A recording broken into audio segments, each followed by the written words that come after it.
Pump G. Two bullets. Yeah, never mind. I back off that. Shorty, I apologize. You do have a nitro cell, though. Hey. Oh my goodness! All it takes is one. With the shotgun, it's the Ida. It does negative through. damage. Is he gonna get it? Oh my goodness! Oh my goodness! Shorty with the 3-bang! No way! That nitro cell. Oh my goodness! With the leg up and everything. What a play!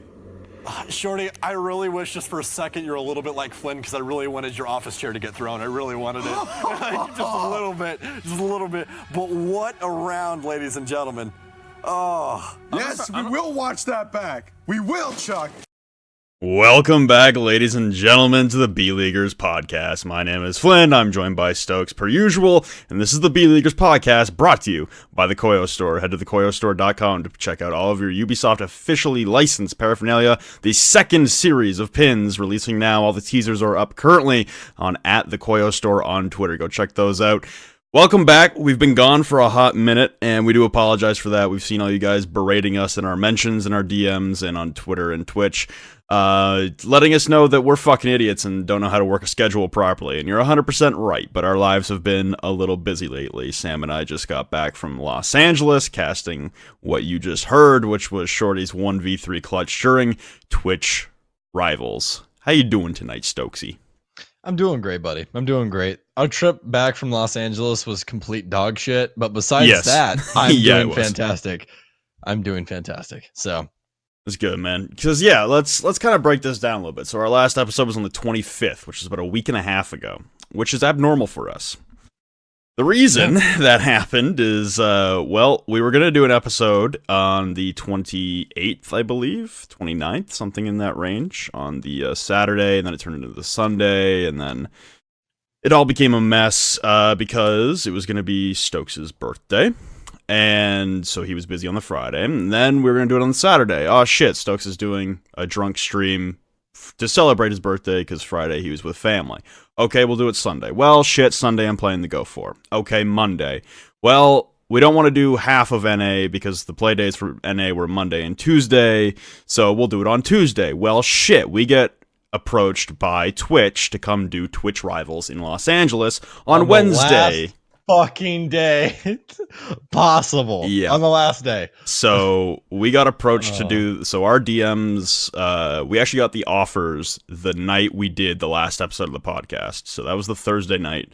So we didn't know when we were going to be flying out, but we figured it would be the Tuesday. So we fly out Tuesday to LA. We get to LA Tuesday. We're there. We're hanging out. We go to sleep. We get up Wednesday. We go to the studio. We film Twitch Rivals. And then we're both on planes Wednesday night to come back home.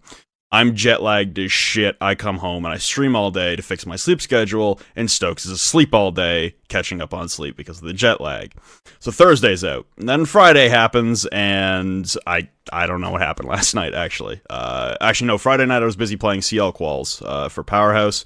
And we were supposed to do it after, and then neither of us texted each other, and I went to bed at like 3 a.m. So here we are on the Saturday, February 3rd. A lot of shit has also come out in that time, which is the announcement that both Stokes and I will be casting the 6 Invitational next week in Montreal, Quebec, which is a huge thing. The B-Leaguers are going A-League, which I saw a lot of people commenting that on the Reddit post and on the Twitter post, so I want to say thank you to all of you out there who listen, A, to the podcast, B, support us, and C, feel like we're stepping our game up a little bit and making a little bit further out there in the casting world, so thank you. Yeah, it's much appreciated. It's much appreciated. I mean, like, it was really cool the amount of DMs that I got, especially after that post that I put out where I was like, I literally like made this transition in a year. And I'm not trying to stroke my own dick. That wasn't the point of that. Just, I know a lot of people inside of the Rainbow Six Siege community and just, I mean, in my life in general, that everyone has dreams that they want to do things and they just never actually push themselves to make them happen. Yeah. I've always wanted to work inside of gaming. I've always wanted to do something inside of esports, whether anything along those lines. Ever since the age of like 3, I wanted to make video games. And then I got to high school. I was like, you know what? Esports is definitely something I can do. I'm good at video games. Started playing Rainbow Six, wanted to play it competitively, ended up casting it. And I went from casting Xbox leagues in January of last year, this same time last year, February 2nd, 2018. Stokes is casting the GEL League on Xbox to 60 viewers. And in a week, I'm going to be casting the Invitational to hundreds and thousands. It's wild. It's fucking crazy. My brain can't register. It's just fucking wild. So don't let anybody ever tell you that your dream cannot fucking happen. If you have enough drive to get done what you want to get done, you can fucking do it. I promise you. Like, you just have to have the incentive to do it. Like, I had to cancel on friends. Like, there's a million fucking things I had to do to get to the point where I am with casting this quickly. Like, it's not fucking easy, but you know, and like Flynn and I get asked all the time. We get asked by everyone coming up as a caster, even like players and stuff like that. They're like, how do you do this? Like, what's the path? There is no path. You have to do it yourself. Like, everybody has a different path. Flynn was fucking poor 3 years ago. Like 2 years everyone ago, everyone has their own way. You know what I mean? Like, you just have to make yours. Just have the drive to get it done. And actually, that'll rotate right into this for a second here. Mo got picked up by Orgless. Modigga just got picked up by Orgless. Congratulations to Modigga. That is one of our good friends. Mo is a fantastic human being. I'm very, very happy for him. He is now a professional player, and he just came into the scene. What, Flynn, 6 months ago? He became a Challenger League player? Like the beginning of the middle of Challenger League, actually. Yeah, he got picked up by Disrupt like the middle of Challenger League. It was near the end because that was when Gotcha went to. Gotcha was still on the team. Gotcha was still on the team at the time. I know. I was gonna finish my goddamn thought. You goddamn idiot. Sorry. So Gotcha went to EG right before, or right after DreamHack Montreal. 2 weeks in after DreamHack Montreal, but he promised to play out the rest of the regular season of CL with DG. So DG only played with Mo. Actually, they didn't even play with Mo. They played with Skittles for the playoff game. So Mo's really only been around on that team for a little bit, and now he's in Pro League with Orgless, which is huge. We also saw him playing with Orgless at USN, which the both of us casted, and we're on site to see. We got to hang out with Mo quite a bit. I was actually hanging out with him after the after party on the Sunday, which was pretty nice. It's an interesting move. So my man is dropped in place of Mo. They played with their coach Unreal in the game against EG, and that did not go well, unfortunately for him. But yeah, Modigga is now a part of Orgless. He is a Pro League player, at least for the second half of the season.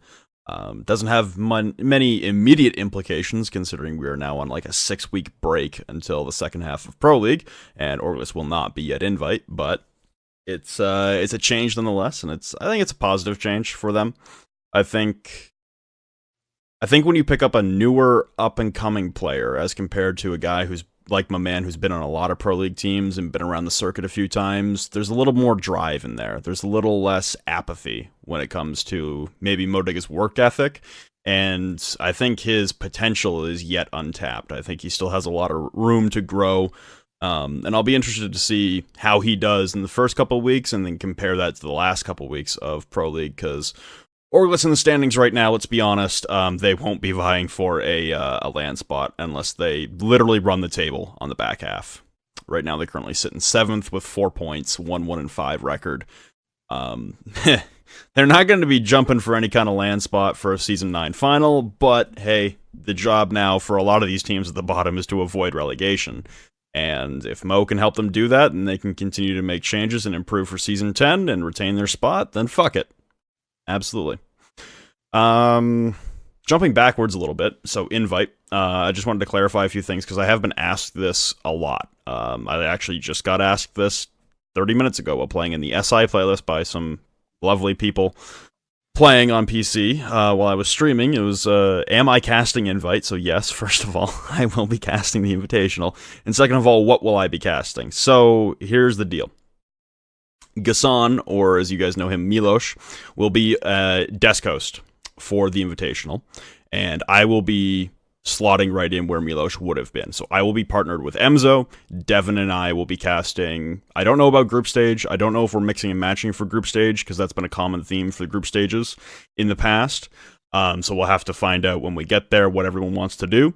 But for the playoffs, I will also be casting. I will be casting playoffs with Emzo for the quarterfinals, the semifinals, and of course Parker and Michael will be taking the grand final for the Invitational. So don't worry, your favorite Paracasters will be doing the finals, but Devin and I will be doing the semifinals and the quarterfinals on the Friday and the Saturday. And then, me, Devin, and Stokesy boy over here have Sunday off, but Stokes is doing the group stage, so he'll have from Thursday until Sunday off. Which means, basically, I get the best of both worlds because Yeah. I've never been to Invite. I get to cast group stage and I get to get drunk all weekend. It's gonna be fucking great. Yeah, I gotta kind of watch myself because I can't really be losing my mind too much because I still gotta cast all the way up until Sunday. But Sunday during the finals and Saturday night, I will have a fun time. Sunday night, I will have a fun time because my return flight got corrected. It was gonna be at 6 o'clock in the morning, and I said, Ben, please no. And Ben fixed that for me, so now I'm flying back at, I think, 6 o'clock at night, which is nice. I'm gonna have to go double check the email right now, but I'm happy. I'm also really honored that they chose me to do the playoffs as well. With Gassan obviously being on the desk, they had a hole, they needed to fill it, and they chose me, and I'm honored. I hope that I can live up to the expectations that a lot of you people out there have of Gassan and the pairing and the chemistry that he has with Emzo. I've casted with Emzo twice now. The first time was at DreamHack Montreal, and the second time was at the Euro Cup in Milan, Italy. So we do have a bit of built-up chemistry already from previous events. So I'm hoping things will. Go well. Yeah. Honestly, dude, it still fucking blows me away that I'm getting flown to Canada to cast a video game in front of a literal shitload of people. There's going to be 10,000 people there. Not during group stage, obviously that's closed. But for Flynn, there's going to be 10,000 people there, which like I could not even imagine my voice getting projected at 10,000 people in one room, let alone how many people are going to be watching the semifinals. Like that's going to be like 400,000 people. Like the Invitational is massive. It's massive every single year, which is ridiculous because we go from like our other majors, which are like, oh yeah, we broke like 100,000. You know what I mean? That's pretty cool. And then we go to Invite, and they're like, oh, here's 1.1 million people watching. You're like, oh, okay, like, yeah, like okay, it's just fucking hell, dude. But I'm so happy for you, buddy. That's incredible. Like, it's gonna be fun. Oh my God, yeah, it's fucking wild. All right, let's stop stroking our own dicks. I'm gonna give you a little dick stroking here. Wink, wink, nudge, nudge. Because you have been announced for the Invitational, you now have your very own Liquipedia page. What? I'm on the Invitational. We all have our own Liquipedia pages now. I've had mine for a while, but you have your very own Liquipedia page. I have my very own Liquipedia page? It has CCS, USN, Twitch Rivals, the Invitational, and CCS Season 4. All here. Did I have a picture of me? No, they don't have a picture of you. They have a picture of me, which is nice. I thought they had Montreal. A picture of you on my fucking profile. No. These bastards. We're not doing the whole they put your name on my plane ticket again. Oh my no. Okay, that was a mess, yeah. Oh my God. You want me to tell it? Yeah. Right. That's 100%. Just give them your full experience. My full experience getting to LA. Okay, this is fun. So this is not a shot at the people organizing the flights because they were doing their best. But my travel to LA was interesting, to say the least. So to get from Toronto, which is my airport that I fly out of, I live just outside of Toronto, to get to LA, it's a 6-hour flight, just a straight shot. Well, I didn't get straight shots either way, which was unfortunate, but it happens. Sometimes you have layovers, even though my flights to Vegas were straight shots, so, whatever. I'm not salty about that. But the biggest problem was my flight out on Tuesday morning was departing at 6:40 a.m. That's early. So I had to get to the airport for 4 a.m., which means we were in the middle of a snowstorm, by the way, so I had to leave my house at 2 o'clock in the morning, which means I didn't sleep. So I get to the airport at about 4, and getting there was a nightmare, because there's fucking a foot of snow on the highway, and the plows are doing their best, but it's coming down faster than the plows can clear it.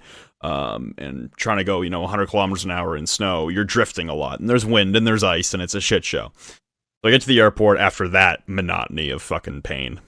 And I get in, and my confirmation number that was sent in the email with my tickets wasn't working online. It wouldn't pull up any information, so I'm like, okay, I don't fucking know what's going on. I have to go to a desk and ask a person, like physically talk to a human being and get my tickets from them. So I walk up to the American Airlines desk and I'm like, hey, here's my confirmation number. It doesn't work. Please help. And they go, is your name Samuel? And I'm like, no, it's Robert. And they're like, oh, well, your name's Samuel on the ticket. And I go, that's not my name. That's Stokes' name. So I text Stokes, and I'm like, well, they put your name on my ticket, so get to the airport early and see if they put my name on your ticket. Turns out they just put Stokes' name on both tickets, because apparently Stokes is the only person they wanted there. So that was the first hurdle that I had to jump over. Then, of course, the government shutdown just ended, thankfully for America. So there were a decent number of people working security, but it was still a fucking shit show to get through security just to get to my goddamn gate. Then I get on the plane, and we're boarding, and then there's an issue. I'm like, okay, I mean, a little technical issue here or there. It's not going to be the end of the world. Like, I had a 3-hour layover in Dallas, so, like, I had plenty of time to waste. But, no, we get out onto the runway, and then we can't take off because the plane is covered in ice. So they have to send out a giant fucking fire truck to hose us down to get the ice off the plane just so we can fucking take off. So that took about another half hour. So I was about an hour delayed from departing. Get into Dallas. Dallas wasn't a problem. Maneuvering the Dallas airport wasn't difficult at all. I got on my plane, got to LA, no problem. The Uber from LAX, though, to the hotel, like I said on Twitter, it was supposed to be $45 US, which is like 70 Canadian dollars, by the way. That's a lot of money. It turned out to be $56 US. Because traffic, because LA. So that's like 90 Canadian dollars. That's not fun. That's not what you want. That's not a good time. And then after that, my flight's back. For some reason, they sent me to Philly, which if you don't know geography, Toronto is a little up and to the west of Philadelphia. So they basically could have given me a straight shot to Toronto.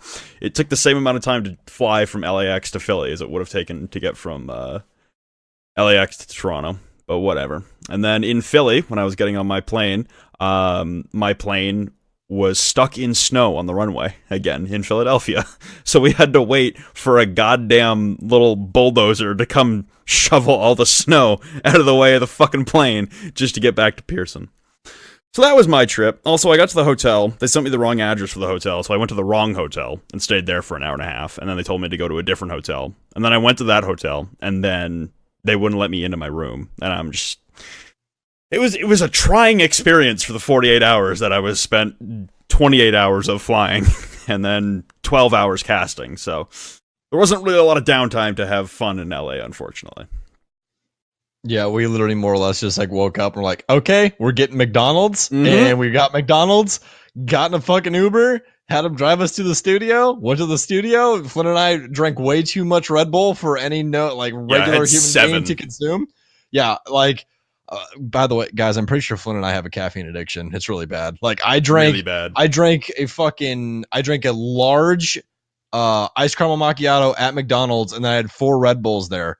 And then I had a fucking coffee when we were going to the after I got to the airport, because we got Flynn to his gate. I hung out with Flynn until he left, and then I went and grabbed a coffee because I had nothing fucking better to do with my life from Dunkin' Donuts. Drank that coffee. Like, the amount of caffeine I had in one day, and I felt fucking great. So that's how I know I have a caffeine addiction. That's how you know, like, it's a problem. Yeah, it's really fucking bad. Oh, but hey, I don't even care if this is exposing it all, dude. Did you smell anything fucking terrible while we were sitting on the casting couch? Not really. Okay, because like those sauces, those fucking breakfast burritos from McDonald's like ruined my stomach. Oh, like, no. I was, bro, it smelled so bad. Jesus. Like, every time like I'd go, I'd just like look over at you and be like, I really hope this isn't like injuring Flynn right now. No, I didn't actually catch any of that, thank God, because I would have turned and decked you. But no, it didn't hit me until I was on the plane. I hotboxed the ever-living shit out of that plane. Yeah, you just like ended everybody's life. Yeah, it wasn't good. It was not good. I had some fucking dickhead sitting next to me on the plane flight home that was making fun of this dude in front of us for being short because he couldn't reach the baggage holder up top. Like the yeah, I would have decked him too. Yeah, yeah, and then like the entire time, because like again, as you know, my plane took off at 11:59 from LAX, guys, from LAX. So I didn't get back to Dallas until it was 5:24 in the morning in Dallas. Yep. Like it was our plane flights were shit. They were total Our flights shit. were rough. Our flights were rough, but it's understandable given man. the amount of turnover yeah. they have for rivals, like the amount Yeah, they run every but, single week and God, stuff. even if they would have been like, yo, like your plane flight's gonna be like 8 a.m., I'd have been fine with that. Like I would have much rather like Yeah. went back, had a few beers, went to bed at like midnight, woke up at 6, went to the airport. Like I'd have been fine with that. But like shit, dude. Shit. Also, massive shout outs to Jared, otherwise known as Man Pants Live. He's an up and coming caster, does a lot of community stuff for ESL, such as the Go4s and the CL qualifiers. Gave us a bunch of rides through LA, thank God, so we didn't have to pay for more Ubers. So shouts to Jared. Also taking us to Del Taco before heading to LAX. That was interesting. Should I tell him about my Del Taco experience the first time? The first time? Yeah, go for it. Yeah. That was a funny story. Okay. All right. So Jared comes and picks me up from LAX, not LA, but LAX comes and picks me up from the airport. We start heading towards the hotel and we're talking food and shit. And Jared's like, have you ever had, not Whataburger, excuse me. That's what he was talking about. He's never had Whataburger before because he lives in California and before he lived on the East Coast. And Whataburger's more of a Southern thing. But he said, I'm the freaking name's blanking me right now. Flynn, what's the restaurant we went to? The burger place? In-N-Out. In-N-Out. Thank you. In-N-Out. So he's like, have you ever had In-N-Out? I said, no, I've never had In-N-Out. He's like, oh, we got to go. I was like, yeah, I heard the animal fries are really good. He goes, animal fries? I was like, yeah, animal fries. He's like, I don't think In-N-Out has animal fries. I was like, I'm like 90% positive that is what everybody talks about from In-N-Out is the animal fries. He's like, no, dude, you might want to look that up. So I look it up, and yes, it is In-N-Out that does animal fries. It's like, what the fuck are you talking about? Like, you live here. You're supposed to know this shit. He's like, oh, dude, I've never had it before, so I guess like we're just gonna have to try it. But anyways, we start heading down, and In-N-Out was fucking packed. Like when we went, Flynn, it was all the way back up. He's like, I really don't want to go there right now. I'm like, all right, cool, that's fine, whatever. So we get down by the hotel. And there's like a line of fast food places right next door to the hotel Flynn and I were at.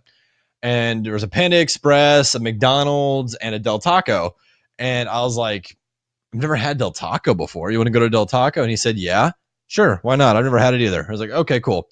So we go to Del Taco, pull up to the window. And Jared, if you guys have never spoken with Jared is a very peculiar human being. He's a fucking fantastic human being. He's savage at the fucking drive-thru. Yeah. Oh man, he like the shit that Jared says sometimes, man. I'm gonna leave it peculiar. That's what I'm gonna leave it at. But so we pull up and he asks the guy, he's like, so what's like your favorite thing here? Like if somebody's never eaten here before, what would you recommend? And the guy's like, the steak and potato burrito. He's like, all right, well, I'll have one of those. And then he looks over at me, he's like, what do you want? I was like, well, those fries look really fucking good, so let's get some of those. So we got some of their like Cajun chili fries. And then I got the mix and match deal for like 2 for $5. And I got a chicken burrito and a beef burrito. So we pull up there, right? And we're waiting in line for probably about 15 minutes. And we're just shooting the shit about like Rainbow Six and his girlfriend and all this stuff and blah, blah, blah. Finally, we get up to the window. There's a young black gentleman working the window. And Jared looks over to him. The guy's like talking to his boss. And it had been like 15 minutes at this point since we ordered, right? The kid opens up the window, hands Jared a bag. It's just a bag and a water cup. That is it, right? Hands Jared the bag, and Jared has my card in his hands because I said, hey, I didn't have to pay for an Uber. I will pay for your food. Thank you so much for driving me all the way here. He's like, dude, don't worry about it. Everything's fine. I was like, no, I need to pay for your food. He goes, okay, fine. I'll let you do it. I was like, all right, cool. So he's got my card in his hands. Hands Jared the bag. And Jared's like, okay. And I'm staring at Jared because I'm like, we haven't paid.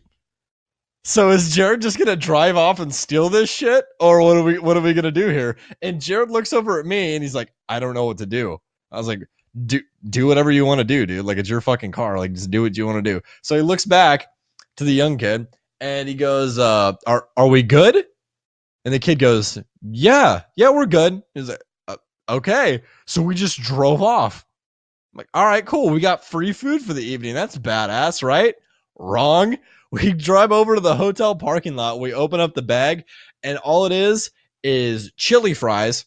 Not like the ones that we got. The actual just like straight up like ground beef, like chili fries, and a water cup. That is it. That's all we got.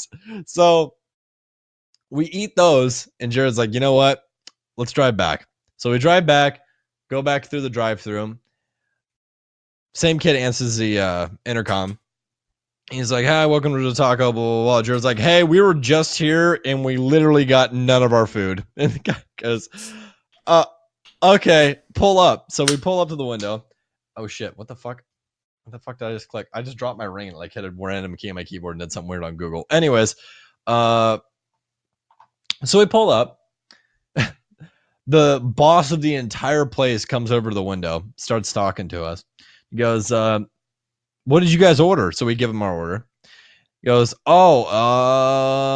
okay. Looks like it's right here in our teller. I was like, all right. And he goes, what did he charge you guys?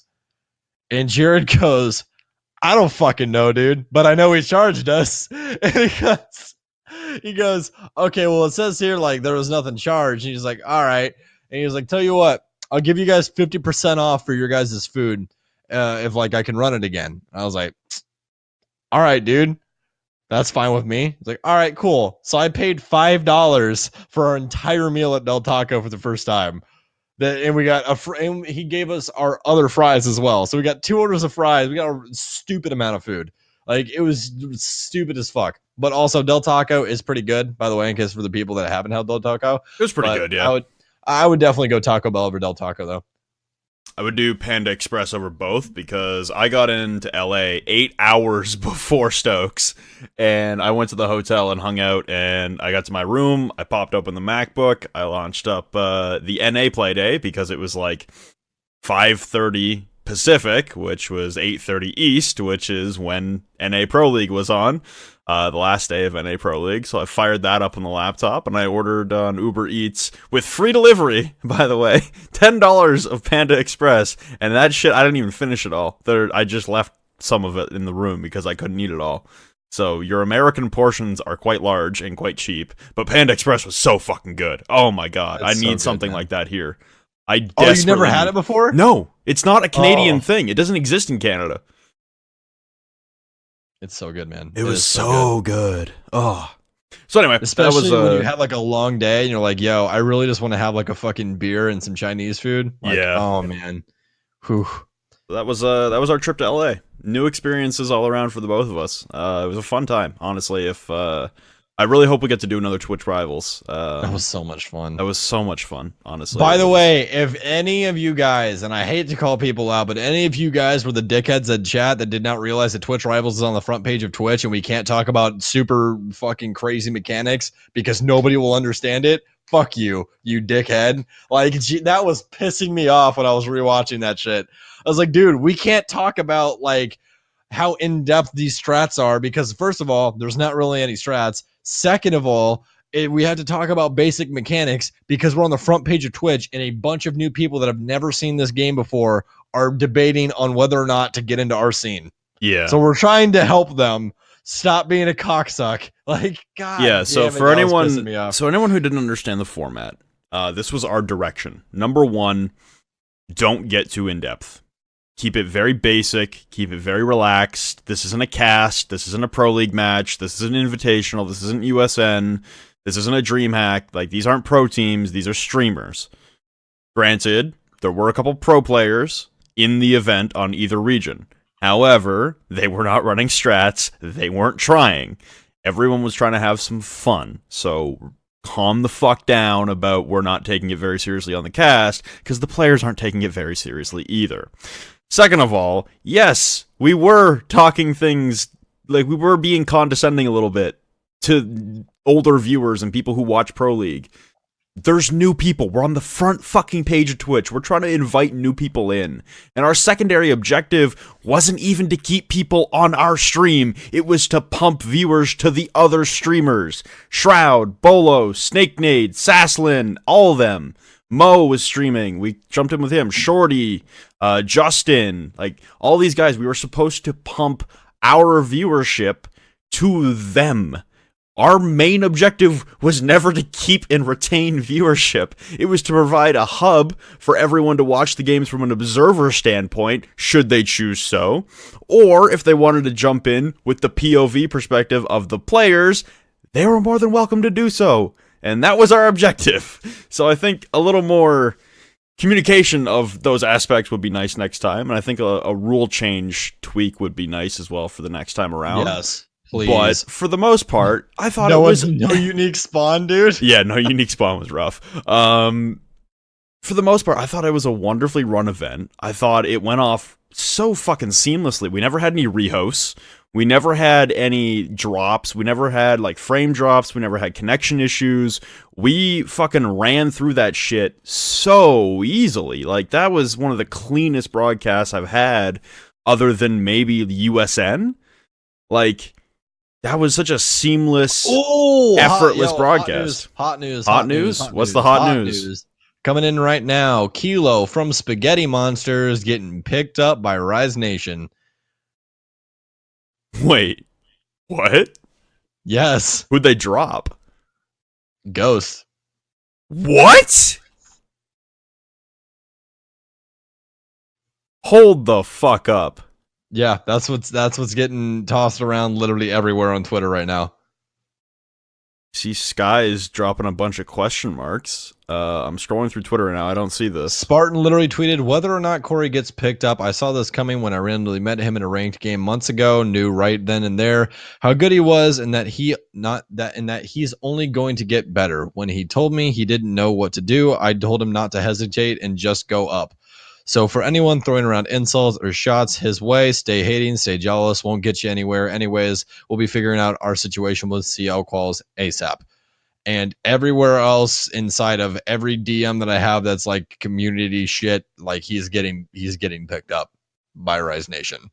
And all the news that I've heard is that they're going to drop Ghost.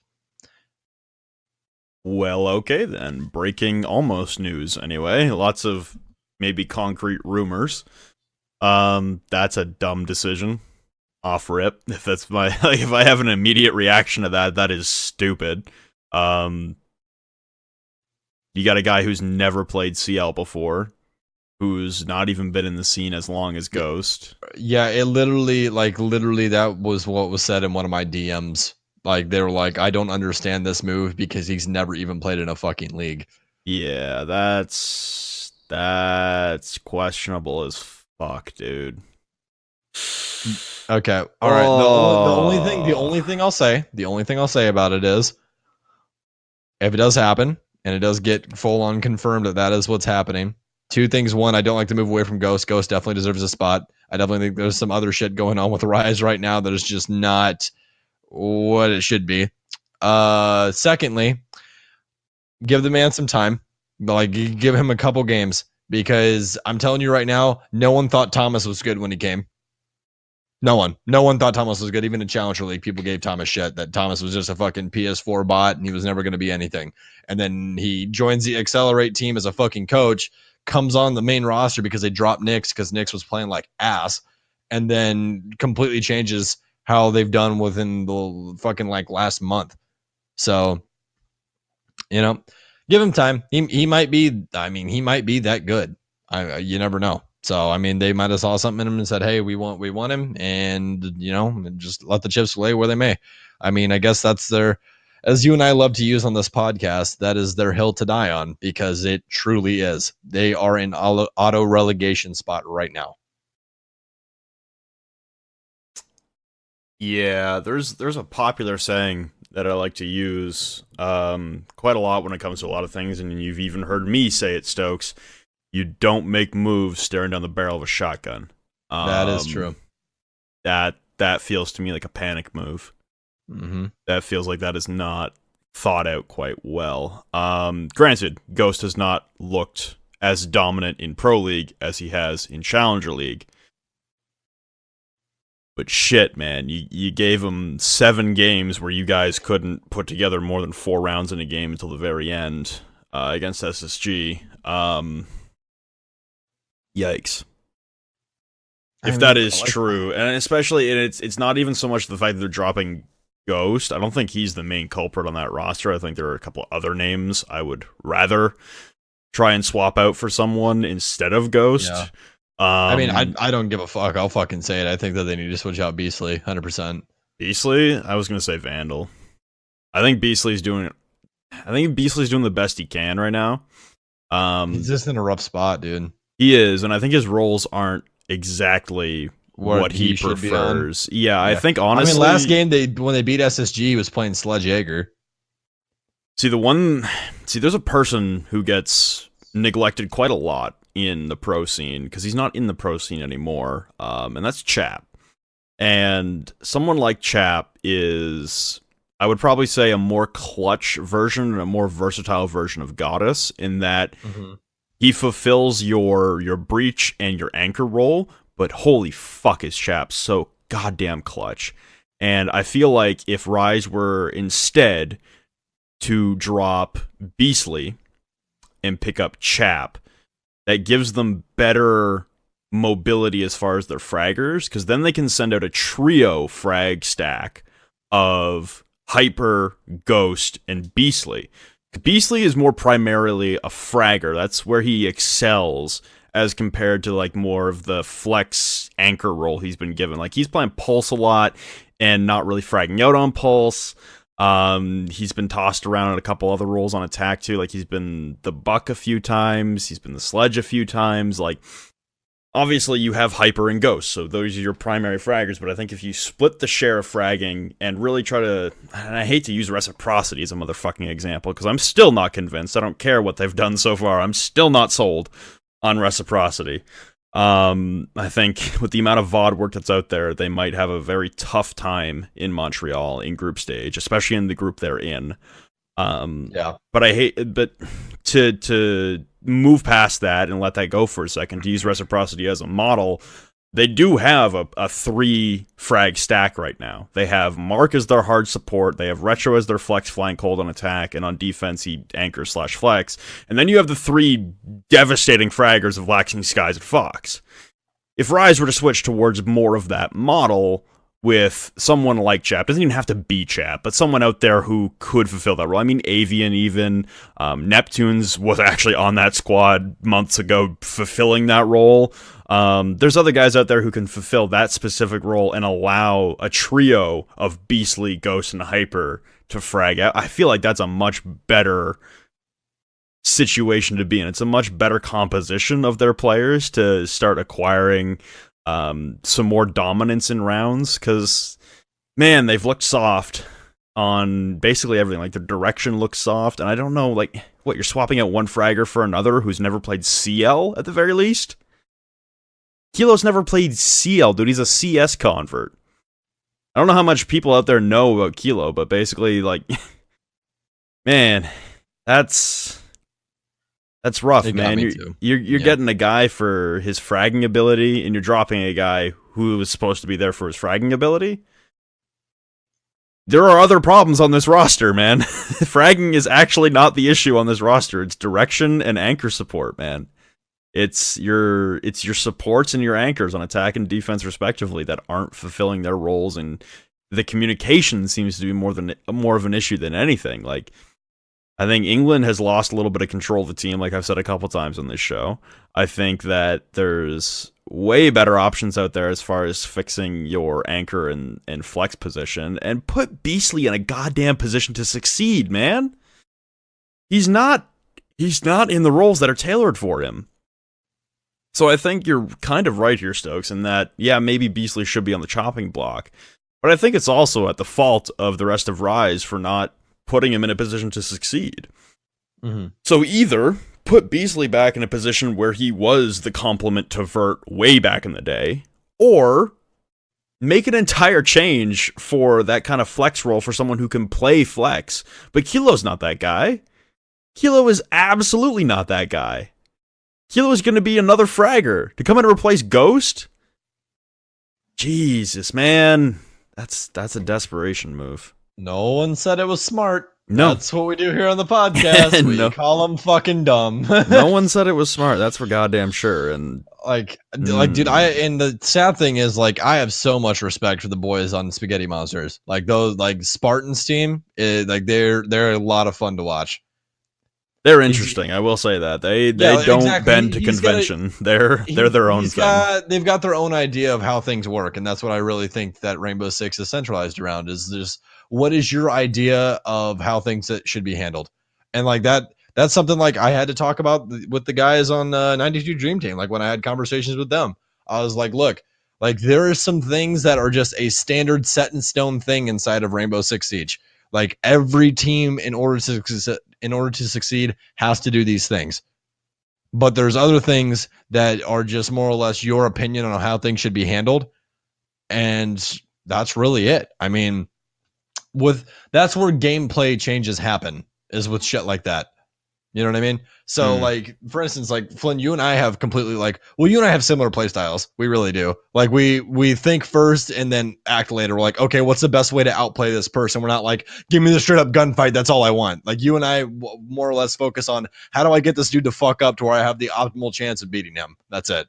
So like, it's different for people, like for instance, like with 92 Dream Team, because all of them just want gut fights. I could never do that because I don't think like that. It's stuff like that. So there's always going to be something a little bit different for everybody.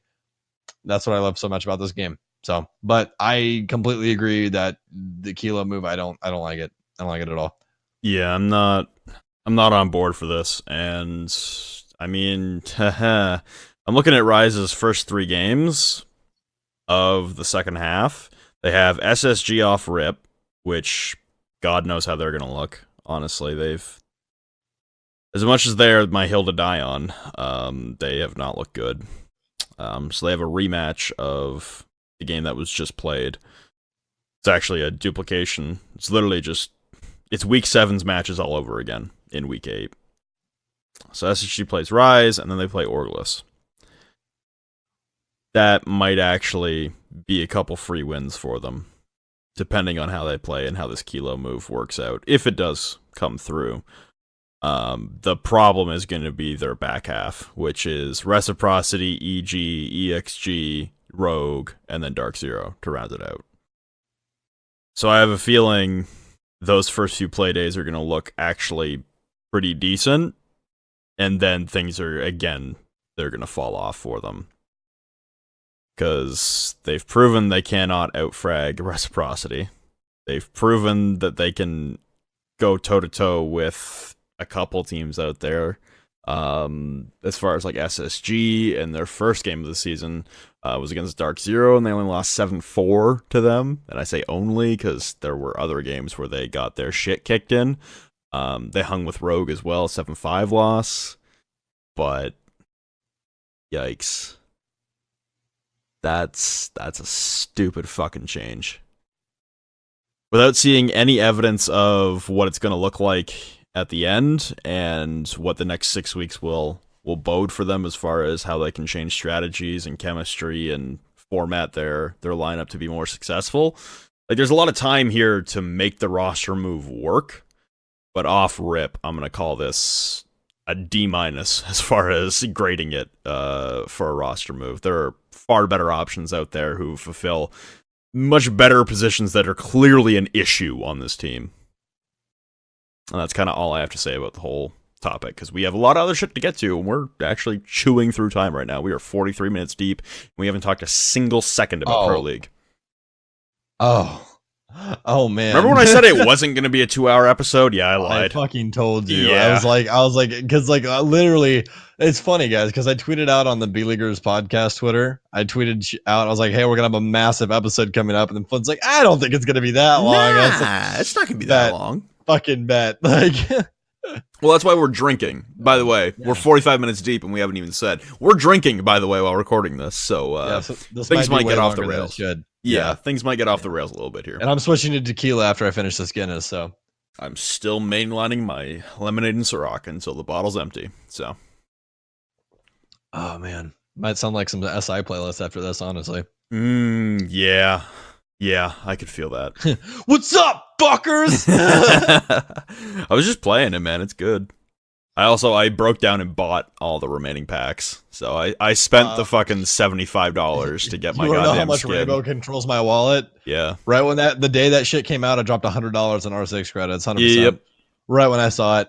That's how much Rainbow has control of my wallet. It's terrible. I spent 25 to get 12 of the packs off rip. So I had 12 out of 25, didn't get the universal skin. So I was like, oh fuck it, I'll just wait it out and try and get it with the free packs I can get each week through the SI playlist. And then today I was doing the challenge to get the 15 Defender gadgets. And I almost got the challenge done, and then at the end of the stream I was just like, nah, fuck it, I'm buying them all. I don't care. $50 in Rainbow credits. Let's go. So I spent $75 total Canadian to get the goddamn skin. Even though I'm literally going to the Invitational, casting it, and going to get a couple skins and charms for free. So, yeah. Whatever. Yeah. Dude, you have no idea how many people have requested DMs for you asking you to get them skins and they'll pay you. I'm like, dude, fuck off. Like, because that's the fucking trouble I need is fucking Stuart messaging me and be like, are you selling fucking skins? I did it for one person. He's not paying me. He's a close personal friend, and I'm getting him a skin, and that's it. I don't care about charms or anything like that, but I'm getting him a skin because I also offered to pay for his whole trip to come up here, and he couldn't get time off work to do it. So I'm getting him a skin in compensation, and that's it. Anyone else out there who wants to fucking flood my DMs and ask, you're going to be stuck in my request for a hot fucking year because I'm not responding. I've been bombarded with goddamn people coming out of the goddamn woodwork saying, yo, get me a skin, I'll pay you money. No! Yeah. Suck my wiener. That's what we're trying to get at, right? I got one for me, and I got one for Twitter clout. Fuck you. Yeah, dude, literally exactly. Me. Exactly. You know who my friend is? Twitter clout. Exactly. Fuck you. All right. Oh, memes man. aside, let's try and break down. Way worse than like an hour when we're drunk. Yes. Memes aside, let's try and break down the first half of Pro League Season 9 in all three regions. All right. Let's bring up that Pro League NA, brother. Yep. Started with North America. We'll read the standings top down. Number 1, Evil Geniuses, a 6-0-1 record. 18 points, number 1, looking like one of the best teams in the world right now. Their only L is to Reciprocity, a 7-5 loss last Monday. Number 2, Dark Zero, 5-1-1 record, same as Team Reciprocity at the number 3 spot. The tie was between the both of them, I'm pretty sure. No, the tie for Reciprocity was against SSG, and the tie for Dark Zero was also against SSG. More than half the league has a tie against SSG, which is funny. And that video that fucking Sean Duras made on the did you see that? We don't want a tie anymore, we want a dub. That was so fucking good.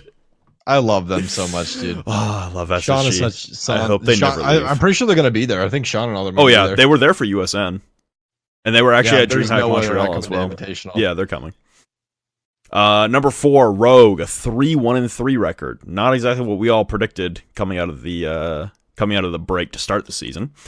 SSG at number 5, 1 win, 4 ties, 2 losses. Looks pretty bad, but the 4 ties could be the saving grace later on, especially with that round differential not suffering. In comparison to a team like Accelerate, 2-0-5, 2 wins, no draws, and 5 losses, a negative 12 in round differential. That's 6 points in the 6th seed. Orgless at 7, a 1-1-5 record with a negative 14 round differential. And your boys, Rise Nation, who are apparently dropping Ghost for Kilo, 1 win, 6 losses, negative 21 round differential, 3 points 21. In the basement. 21, 3 points in the basement, 21. The basement of North America looks rough right now. You got Space Station, Accelerate, Orgless, and Rise all fucking looking terrible. The shit really does take a hard turn. You go like 6, 5, 5, 3, 1. Like, yeah. Oh man. All right, so I guess we just go down the list and really give our opinions and everything. Yeah. Right off the rip, Evil Geniuses. I'm gonna say it like what I said earlier. I believe in the boys. Gotcha is a fucking amazing coach, and he can somehow manage to keep all of the egos, even though they've been around for like a long fucking time together, all of the egos square and keeps them focused, and it's really, really shown. Their game against Reciprocity, the thing that reciprocity works really well with is people slipping up. And EG had a couple of slip ups. They threw a couple rounds, and it is what it is. You fuck up sometimes. But if it was a best of 3, I guarantee EG wins that. So I mean, it's just stuff like that. So Evil Geniuses, I put them at the top before we started the season. They're at the top. I feel good about it. I still feel good about it. And I think they're just going to keep on rolling. I think that they are a contender to win the entire thing at Invitational 100%. Absolutely. I've said it a couple times. They're looking like the best team in the world right now. Even with that loss to reciprocity. Like you said, they kind of threw a couple rounds there. I went back and watched the VOD. It was unfortunate that they couldn't keep the 7-0 record, but hey, they fucked up the rounds. Reciprocity took advantage, and that was their first L of the season, their only L of the season so far. EG, to me, are still, they got to be your favorites to win Invite.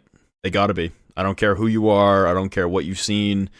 EG still look unbelievably strong, and they have a boot camp. They're actually in my town right now. They are all in Toronto. They made it in, I think, yesterday.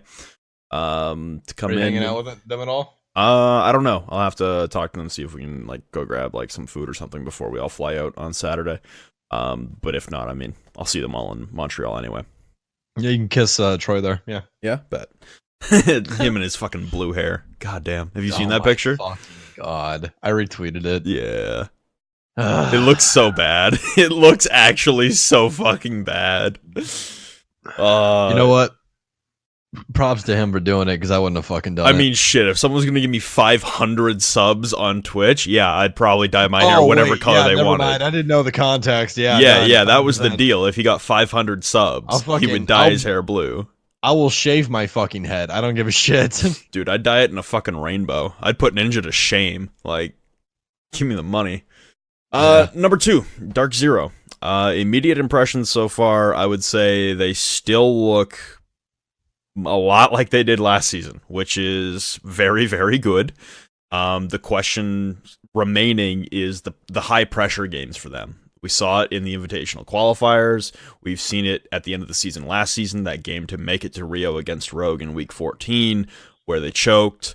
Saw it at DreamHack Montreal against Rogue, where they choked. There have been plenty of experiences in the past and plenty of evidence in the past to show that Dark Zero clearly needs some kind of mental coaching as far as getting through these goddamn high-pressure games and high-stakes games. If it's a normal, everyday game in the regular season, could you... Oh, I'm sorry. Could you mute yourself or something? I'm just choking, my bad. Dark Zero for me, I think they are a wonderfully prepared team. I think the coaching staff has done a wonderful job for them. I think BC and Bacon, Brandon and Jordan have done wonders for them at keeping them at the top. My only concern for them again is those high pressure games at the end of the season where it's all on the line, it's do or die. There's been a lot of times in the past where they just haven't been able to close out in a clutch situation as far as the game is concerned. So for Dark Zero, for me, it's still... I'm impressed. I think this is status quo from last season. I think that they still have a very good shot to make it to LAN at the end of the season. But like I said, they choked in the invite qualifiers. They haven't made a LAN. They haven't won a DreamHack. They haven't been able to win a title ever. That's a big, big point for me. For teams like EG, for teams like Rogue, they've been there. They've done that. They've been to the big stage. They've won on the big stage now. Finally, Rogue has won a USN. And whether or not you want to call that a title championship or not, that was a star-studded best-of-3 single elim bracket. And they showed out all the way to the very end and won. So even if EG had Gotcha in instead of Geo, even if, roster changes were new and they were hot off of the roster change with Vert, still, they do have a LAN title under their belt, even though it's not a full Pro League LAN title. Those teams have made it, and they've proven that they can win under the toughest of circumstances. Dark Zero, for me, really needs to shore up that mental game for those clutch games where it seems like the wheels kind of fall off in those do-or-die moments.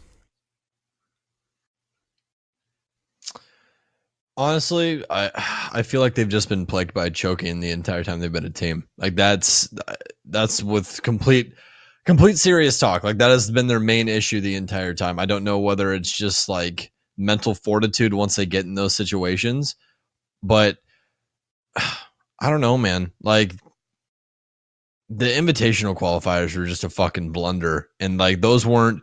I understand like they wanted to be the team to get there and everything else, but like comparative to other things that they've went to qualify for, it wasn't as big. You know what I mean? Like I understand the invitationals is massive. I get that, but they've went up to so many other things previously and came so dangerously close. It's stupid and just ended up choking in the end. Like it's wild. And I don't know whether it's like IGL mentality, like people just get in people's heads or what happens, but it's crazy to me, man. I've never seen a team that is so good but doesn't go as far as they should in my life. And anything is wild. I don't know how to fix it. I've never experienced anything like that personally. You know what I mean? Yeah. Like I've been on teams where like there was like we've choked tournaments or whatever and other games and stuff like that, but then we came back and won other ones. But I've never seen anything like this where it's been like a year of just freaking like tournament after tournament after tournament after tournament and choke. It's just wild. There's two big games for me that stand out as far as Dark Zero as a team and the core, really, because there were different members and different iterations for this. Mm-hmm. There's actually 3 games that stand out. Actually, I should correct that. So there's 3 games, and there were different members for one of the games. So year 2, season 3 of Pro League. It was back in the old format of a double elim bracket and the region split in half. And Dark Zero, back when they were Flipside, lost a game.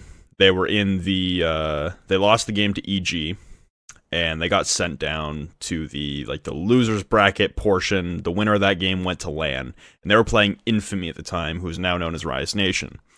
Again, different rosters back then. And this was back when it was best of 3s as well. So in a best of 3 against when they were known as Infamy, this team threw a game on Oregon that they had up 4-2, I believe, because it was in the old format where you still switch sides every single round. Then they threw a round on Cafe.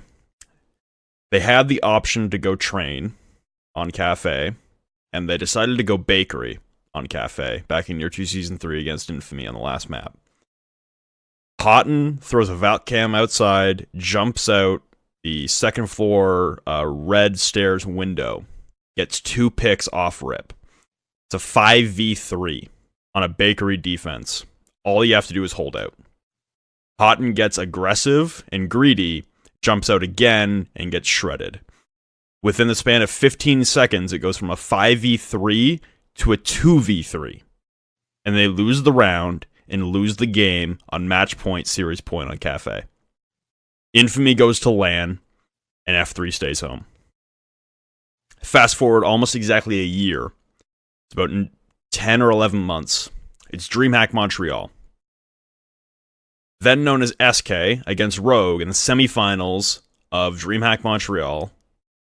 The winner of that goes to the finals against Cloud9, a team that had looked good at the time, but I had a feeling either Rogue or SK at the time could have beaten. SK's playing Villa against Rogue. They throw 3 individual rounds up multiple people. A 5v3, a 4v2, and a 3v1. They throw them all consecutively, and Rogue takes it and goes to the finals and eventually loses to Cloud9. Then against Rogue again, week 14, season 8, do or die, to go to Brazil, to go to Rio, and if they win that game, they simultaneously qualify for Rio and the Inva-fucking-tational, and they choke the game again. Dark Zero for me needs to figure out how to win in these big pressure moments, because those three stand out in my mind as this team needs to learn some self-control when it comes to the big moments. If it's a normal week 4 game against anyone, they will show up.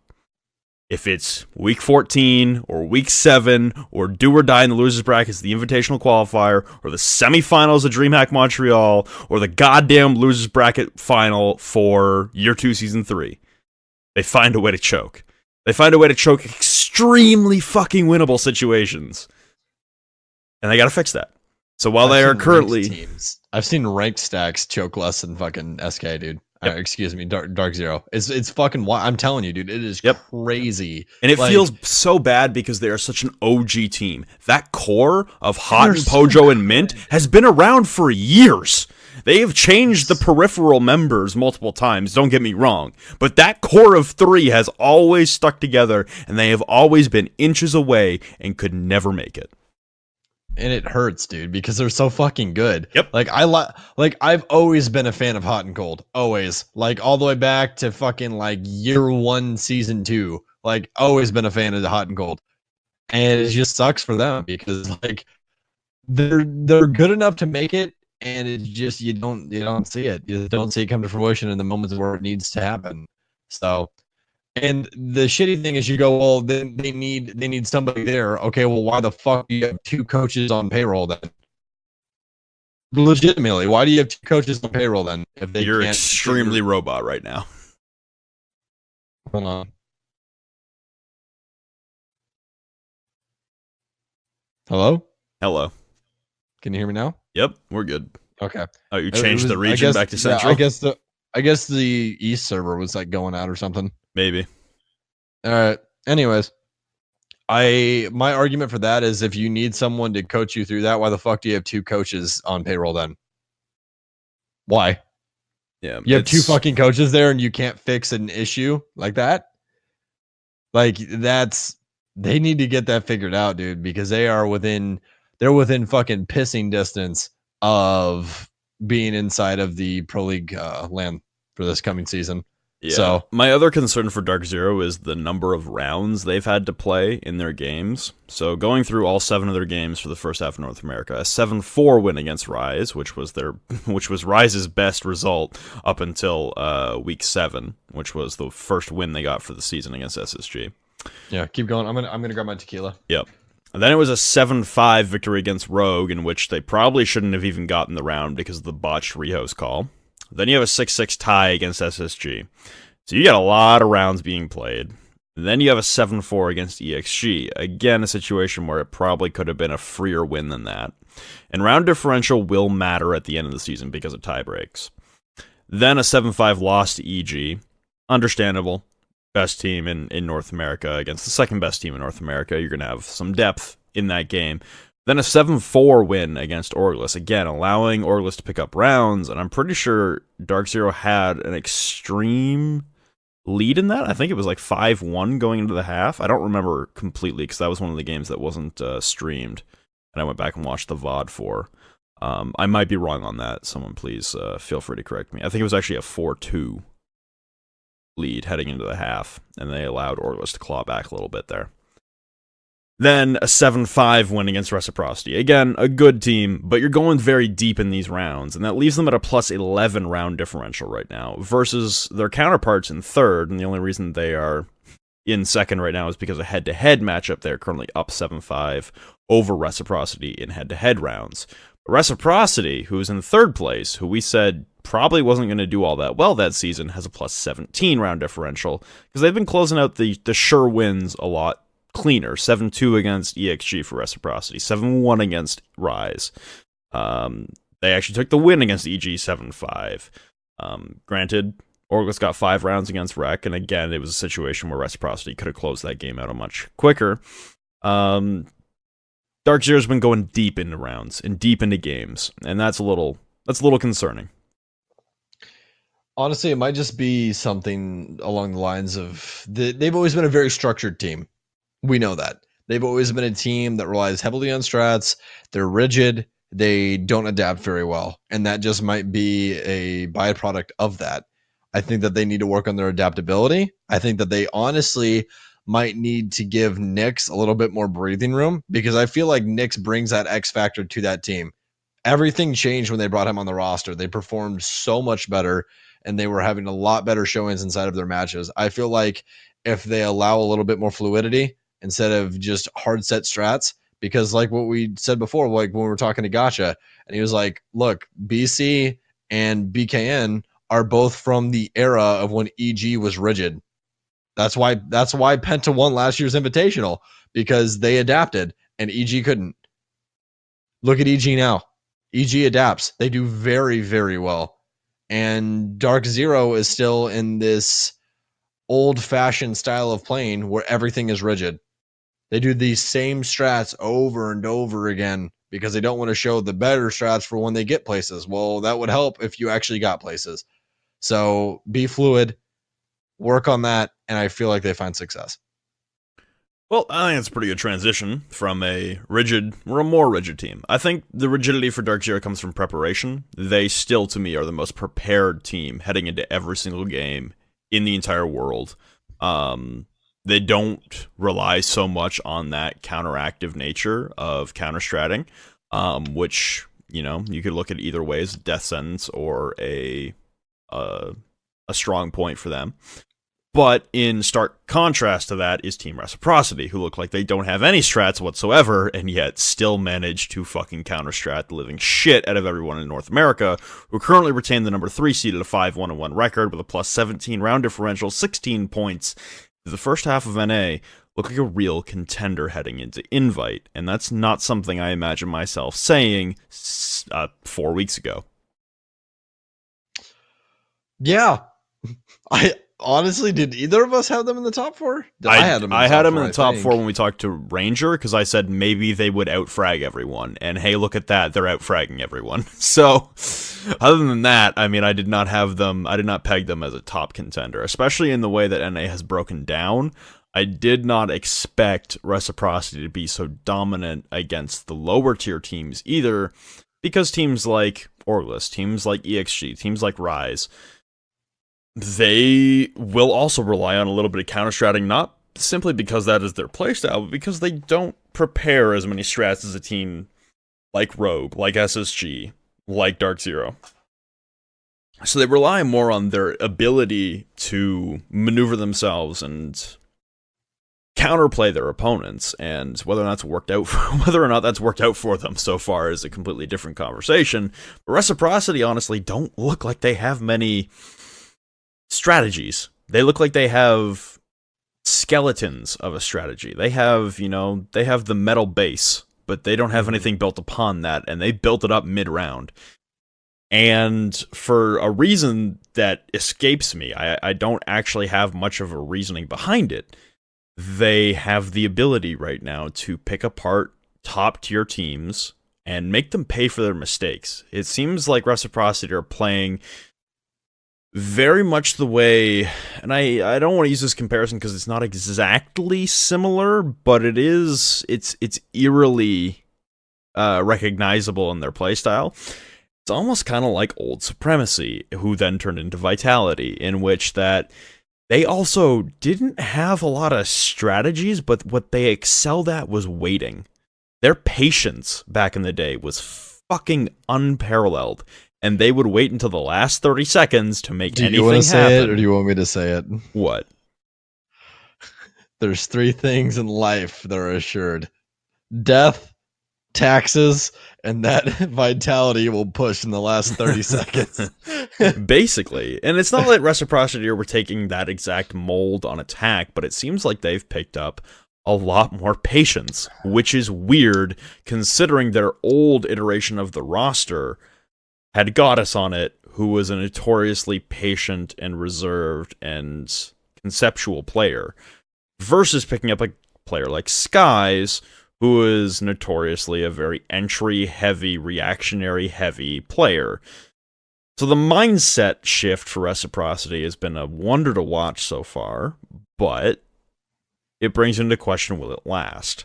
Like I said, I'm still not sold on Reciprocity, but I like what I've seen so far. I think their patience has definitely helped them. I think they're waiting for teams to make the first move, and then they counter the move. They aren't the team initiating contact. They're the team receiving contact, and winning out. I'm curious how long that strategy will bear fruit for them as VODs continue to accumulate. Because you've got 7 VODs from Pro League.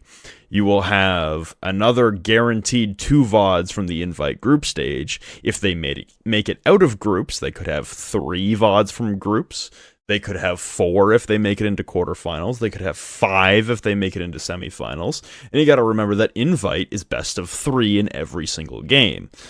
So while you have 7 maps in Pro League for the first half of the season, you could have 6 maps just from the group stage, even if they lose out in the group stage. Let's say they lose their first game, win their second game, and lose their third game in the losers bracket or the losers portion of the bracket finals.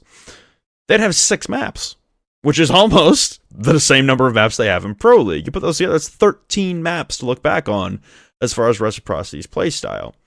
The other thing that I really wanted to look at was Rex map pool, because I brought it up last time. They played a lot of aggressive and easily counter-stratable maps. So, to refresh, Week 1 against EXG, they play Consulate, they win 7-2.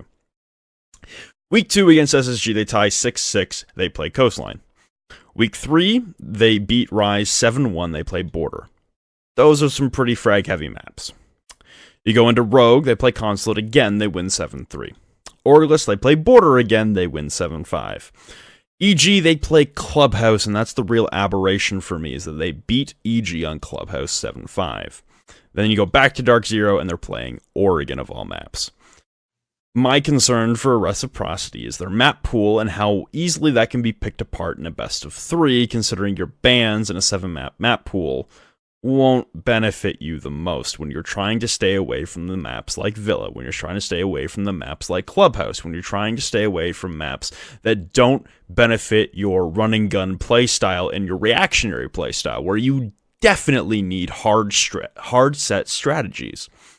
Reciprocity, I think, as more VOD accumulates for them, I don't think is going to bear well for them, because their playstyle will be recognized and understood. And I think it's a very counterable playstyle, from my point of view, at the very least. There are maybe other coaches and other players out there in Pro League who don't feel the same.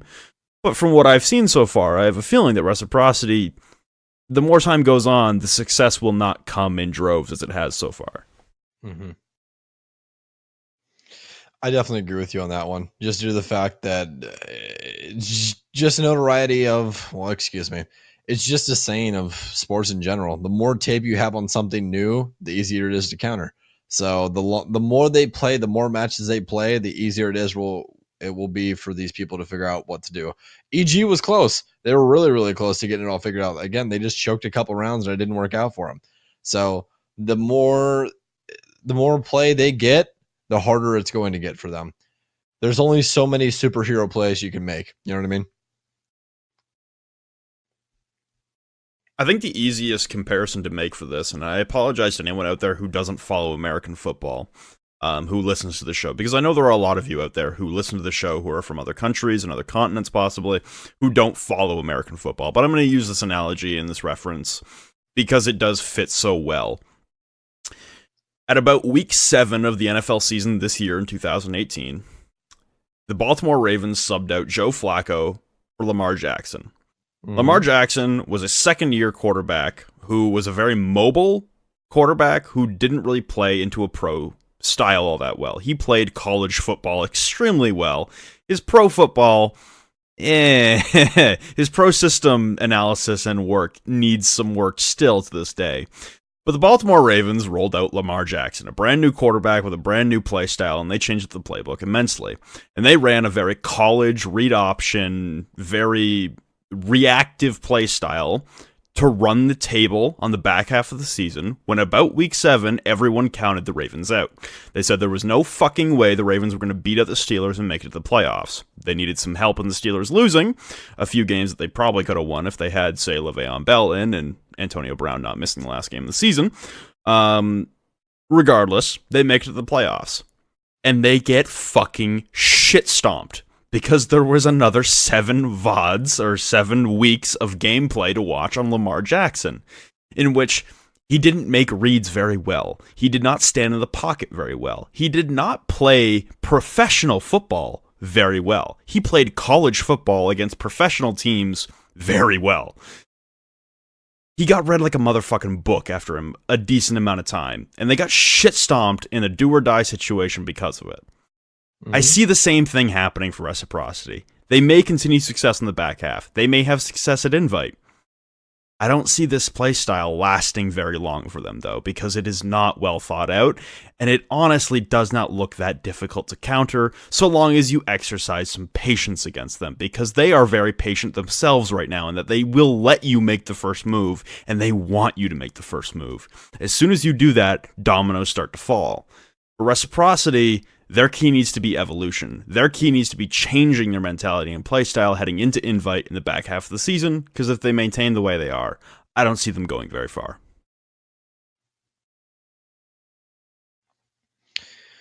All right, I think that about wraps it up for Team Yeah, we've Reciprocity. been on rec for a minute. Let's move on to Rogue. All right, so up next we have Rogue 3-1-3 once again, 38-37 on round count, only +1 in case you guys can't math very well.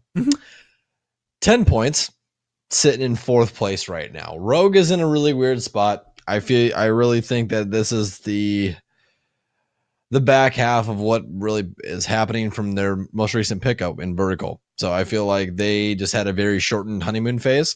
I mean, they looked really good at USN, and then they looked like a completely different team coming into the season. This really brings me back to more or less Space Station, who looked very, very good when they picked up Bosco. They looked good for quite a while. Quite a while, they looked really good with Bosco. But then they started to show signs of the honeymoon phase being over. Honeymoon phase basically meaning, ladies and gents, that it's known to be a fact that when you pick up a new player for your team, you play super fucking well for a period of time just because you have that new player on your team, and then just like poof, gone all of the things that were working really well, because it actually sets into tone that you actually have to be working with that person and adapting around them and so on and so forth. And it just gets to the point where you're like, oh, okay, like we actually have to do things.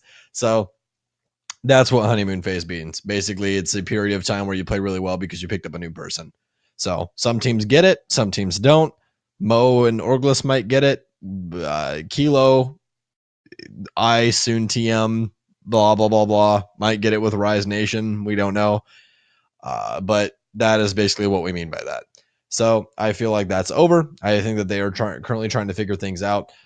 Ranger, when we talked to him on that podcast, felt very, very confident about this season. It's not looking too hot right now. I feel that they're being a little bit too aggressive in certain scenarios, and that they're getting punished for it. I mean, if you look at their score lines over this season, 5-7 against Dark Zero, 3-7 against EG, and then I believe that they had a tie against Space. Yes, they had their other one was a tie against Space. So they're losing to the big dogs, but I mean, what was their third loss? Let me see here. 3 losses were EG, Reciprocity, and Reciprocity. There it is. Or Orgless? No. Lost to EG, Reciprocity, and Dark Zero. That's what their 3 losses were. Yeah. So you lost to the 3 best teams in NA right now. Yeah, but on the other hand of that, you're supposed to be one of the best teams in NA. Yeah, for Rogue, supposed to be. Yeah, I think it's interesting because they're at 10 points right now. They're in a weird spot. They're not hanging with the top 3, the big dogs, in EG, DZ, and Reciprocity. But they're also not in the basement with SSG, EXG, Orgless, and Rise. They're the tweener team. And Rogue is not a team I would have pegged as a tweener team. If any team I would have given a tweener at the beginning of the season, it would have been Reciprocity. Because the new injection of fragging power brought in by Skies could have given them an edge. Like I said at the beginning when we talked to Ranger, I thought it's possible. They might be able to out-frag some of the lower competition teams. But I didn't think they'd be able to manhandle some of the better tier teams. And that game against Rogue, between Reciprocity and Rogue on Consulate, It really exposed some of the flaws in Rogue's gameplay. I look at that game on console as more of a telling factor of anything, in that Rogue really needs to exercise a little more patience because they're walking into the traps laid by teams that are setting for them. Mm-hmm. And another thing is Rogue, and this was a point that was made by Super on one of his VOD reviews, which I have to give massive props to him for, which was a pretty good read, but I think many of us were also thinking the same thing, is that why the fuck is Vert not playing Ashe? Why the fuck is Vert not fragging for the first 3 weeks of the season? Or first 4 weeks of the season, sorry. That hurt my brain, but yeah, you go for the first 4 weeks. Rogue's not performing well. Vert's not in a fragging role. And, they do okay. They pick up a win against Orgless. They lose kind of bullshit to Dark Zero because of the whole rehost bullshit. And then they lose to EG pretty handedly. I think the way EG's playing right now, that's acceptable. So your first 3 weeks are okay. Then you lose to Rec, and that's kind of a signal flare that things need to change. They make the change, and they go up 5-1 against SSG on Border. And then they throw the 5-1 lead in return from a 5-1 run in the second half from SSG, and you only come away with 1 point from that game. But then to round out the season, you pick up a 7-5 win against Rise, pick up a 7-3 win against EXG. You round out the season in good form. Heading into Invite, I don't think they're in the worst spot, but I definitely don't think they're in the best form of their lives right now. They got the free wins they should have at the back half of the season for Rise and Orgless. For Rise and EXG. But the game against Reciprocity really should have been A, much closer, and B, probably should have gone in the favor of Rogue. And if you just change up that one result, that Reciprocity Rogue result, you then have Rogue at 13 points and Reciprocity at 13 points. That shifts the standings dramatically at an 18-16 split for EG and Dark Zero for the top half. And then you have this other middling section of Reciprocity and Rogue tied at 13 points, in which Rogue would actually be in third place instead of fourth because of the tiebreak rules. And then you have a clear top 2, middle 2, and then bottom 4. Just that one result change would have shifted everything. And I think that one result change would have shifted the entire perception of Rogue as a team, Reciprocity as a team, and North America as a whole, as a region right now. So it's interesting to see how one single game can change the entire outlook of a season in the standings, at least in the first half, especially heading into a tournament like SI. That's the game that I look at as the real turning point for them to realize, hey, shit, we need to get our shit together. The Rogue SSG game was just a byproduct of that. Rogue, for me, I think they will turn it around back half. I think they will have a good run at SI as well. I don't see them really faltering, especially in a best-of-3 scenario where they all have time to adapt and change, and you have a little bit of breathing room. It's not a best-of-1. There are no ties. It's do or die, and it's definitive. I think they'll do a little bit better in that scenario because we've seen them before make it in as the 2 seed plenty of times to lands, and then make a good run to the finals, or make a good run to the semifinals. I have a feeling Rogue will turn things around when SI rolls around. Next week, actually. We're not that far away. I keep saying, when SI comes up, yeah, we're a week away. So things need to get fixed up. It blows me away that we're a week away from that shit, dude. Yeah, we fly out a week from yesterday. 6 days. We fly out Saturday. That hurts my brain. Dude, again, it's not gonna hit me till I get on the plane. Or actually, I've now noticed this, guys. It never fucking hits me until I see Flynn. That's what we're doing. Like, I see Flynn, and I'm like, oh yeah, shit, we're actually doing this. Yep. Oh man, dude, waking up in the morning, you going, dude, I didn't bring my fucking hair gel. It was the funniest shit on the planet. Yeah, I forgot my hair gel for LA for fucking Twitch Rival, so I asked to borrow some of Sam's, and then the makeup artist put some product in my hair anyway while we're on set. So can we have that makeup artist every time? She was such a nice lady. Yeah, honestly, she was great, and also the crew we had for USN. That was some of the best makeup and hair artistry I've had at any event. For DreamHack, forget what her name was. She was really great as well for DreamHack Montreal. But I've also had other events where it's just like, we don't have makeup for you. We don't have hair for you. And I'm like, oh, okay. I'm gonna go on and be all shiny and shit with all the lights on me. It's gonna gonna That's be good. fun. My forehead's 'cause already big enough. I don't need this. I'm supposed to bring my own powder. I got it. Yeah, Don't my worry. forehead's already big enough. I don't need this shit. I got the hairline receding as well. Like, I need some protection out here, folks. I'm gonna be on camera in front of hundreds of thousands of people. Please help. It's fucking wild, dude. It's wild. Wait, All so hold on. On to the next one. Hold on. How All many right, times have you been on the main channel, Rainbow Six? Just once for USM? Yeah. That's it? Oh, okay. Why? Damn. Oh, nothing. I was just thinking back What? to I don't know. I was just thinking back to the number of viewers that we'll have for even group stage. That'll be fun. That'll be the most amount of viewers you've probably had, actually. Yeah. Well, it'll be the most amount of viewers you've ever had. For group Guaranteed. stage? No, I'm saying for overall. Like when you get to for semifinals, playoffs. yes. Yeah, that'll be definitely the most amount of viewers I've ever had. But I've been on the main channel plenty of times now. Oh.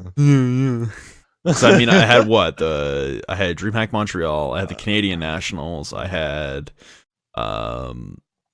fucking the Euro Cup. I had USN. You know, if you keep playing with it, it's gonna fall off, right? No, it won't. No, it won't. Trust me, I've tried. Yeah, wrapping up. Do you even want to dive deep on something? Because we already talked about Rise, Orgless with the roster change, EXG with Thomas, and then I guess we'll dive deep on Space Station, but I don't really want to get into the bottom three teams because we already talked about them for now. Yeah, okay, so just to wrap up for EXG, Orgless, and Rise. EXG, they picked up Thomas. They're starting to look a lot better. I feel like they're going to get a couple more wins in the back half, but I feel like they're going to finish in the middle of the pack. They'll be a middling Orgless. team, yeah. Yeah. Orgless, the Mo pickup, I like it. I think Mo really is deserving. Yeah. I think that they are either going to pass up Accelerate and go for a middle of the pack finish. Accelerate will go into the relegation seating area. And then honestly, I think that Rise is going to sit exactly where the fuck they are right now, and I don't think they're going to move. Yeah, That's I don't see Rise coming out of the basement. I think they're auto relegated already. I think it's over. So I hate one to say more that, team to but- break down for North America. It is Space Station Gaming. My hill to motherfucking die on as I pour my drink. I'm gonna need Sadly, he made me go there as well. So Yeah, we're in this boat together now, brother. I'm gonna need more drinks to get through SSG. What you're drinking a lemonade and Ciroc, right? Yeah. All right, I did Sprite and tequila, but I poured a little bit too much tequila, so I drank it down and like choked it for a second, and then put some sweet tea in the top of it. Now it tastes pretty goddamn good. Not bad. Yeah. Space Station Gaming. I feel bad because they have hung with the best of the best. You can see that in all their motherfucking ties. And I've said this before. I think I even said it in the last episode of the podcast. As long as you're coming away with points in games, like you're 1-4-2 right now for SSG. You're playing long games. They're 35-42 as far as round differential goes, so it's a -7. Again, for those of you out there who can't math, that's a lot of fucking rounds. That is, 77 rounds. That is the most in North America, hands down. I think that might actually be the most in Pro League in general, considering the number of ties they've had and the number of deep games they've also had outside of their ties, whether it be a win or a loss. My thing for SSG, though, is that 7-1 loss to Rise really scares me. The prospect of heading into SI, also not at peak form, scares me, considering I said they were going to make it to quarterfinals and even semifinals. I think I said, actually. I think I said they were going to beat Liquid. Yeah, I'm backpedaling the fuck out of that right now. But for SSG, I think even coming away with a 1-4-2 record, let's say they go 4-3 to end the back half of the season. That's a 5-4-5 record. That's not bad, man. That's 19 points. Last season, that was good enough for a land spot for teams in multiple regions. 19 points. You never really know. As long as you're coming away with the points in some of these games, yes, the ties suck. Yes, you have 4 ties when you were 1 round away from beating Reciprocity, Dark Zero, Orgless, and Rogue. Those all would have been nice wins to have. You didn't get them. Okay. But that also shows you that you're 1 fucking round away from beating Reciprocity, Rogue, Orgless, and Dark Zero. You're so close. But it does sting. It does sting quite a lot. So I don't think it's time to hit the sirens. I don't think it's time to hit the panic button for SSG just yet, because they are still coming away with points after the first half. The big thing for me, though, is they need to have a strong showing, even if they don't make it out of their group, because I'm pretty sure they're in Group B with Rogue, Empire, and... No, not Norarenga. Let me go pull it up. I know they're in Group B. Jesus fuck. Can I just find the groups, please? Immortals. That's the last team in their group. You're in a strong group. You might not make it out. As long as you have a strong showing, though, I have strong hopes for them. Like I said, they're my hill to die on. But man, they've come so close, and I don't think it's time to hit the panic button. I honestly don't. I think SSG really does have the ability to turn this around in the back half and through SI. You never really know what can happen at SI through a bracket like that. You know, you might just be able. Look, this is the one thing again that another thing I wanted to talk about invite with, just in this context, is you can make all the predictions that you want in the fucking world, but invitationals is exactly like March Madness for anybody that watches fucking. Okay, that's one of the biggest sporting events in all the years, March Madness. Yeah. So, and all it takes is for one team to be hot. If that team is hot and they're just running over people, they will win. That is how it goes. You can think Penta and EG, you can think that G2 and EG are going to fucking win it all the time, whatever. All it takes, Mantis fucking Pro could get hot and just start running a train on people. You never know. That is the beauty of tournaments, and that's what makes these events so cool. All it takes is for one team to just get on a hot run. That's it. So, yeah, I mean, look no further than DreamHack Montreal. Cloud9 had a hot run. They took it all the way, and now Reciprocity has an invite spot because of it. Yep. They did not look good in the first half of the season in Season 8. They did not look much better in the second half of Season 9. They did not look great at USN. And yet, they're there. One hot team for 1 week. That's all it takes. So, SSG, I don't think it's the end of the world for them right now without getting the wins. That 7-1 loss to Rise, though, really, it flashes some lights for me. It flashes some alarms for me, but I don't think it's time to hit the panic button just yet on them.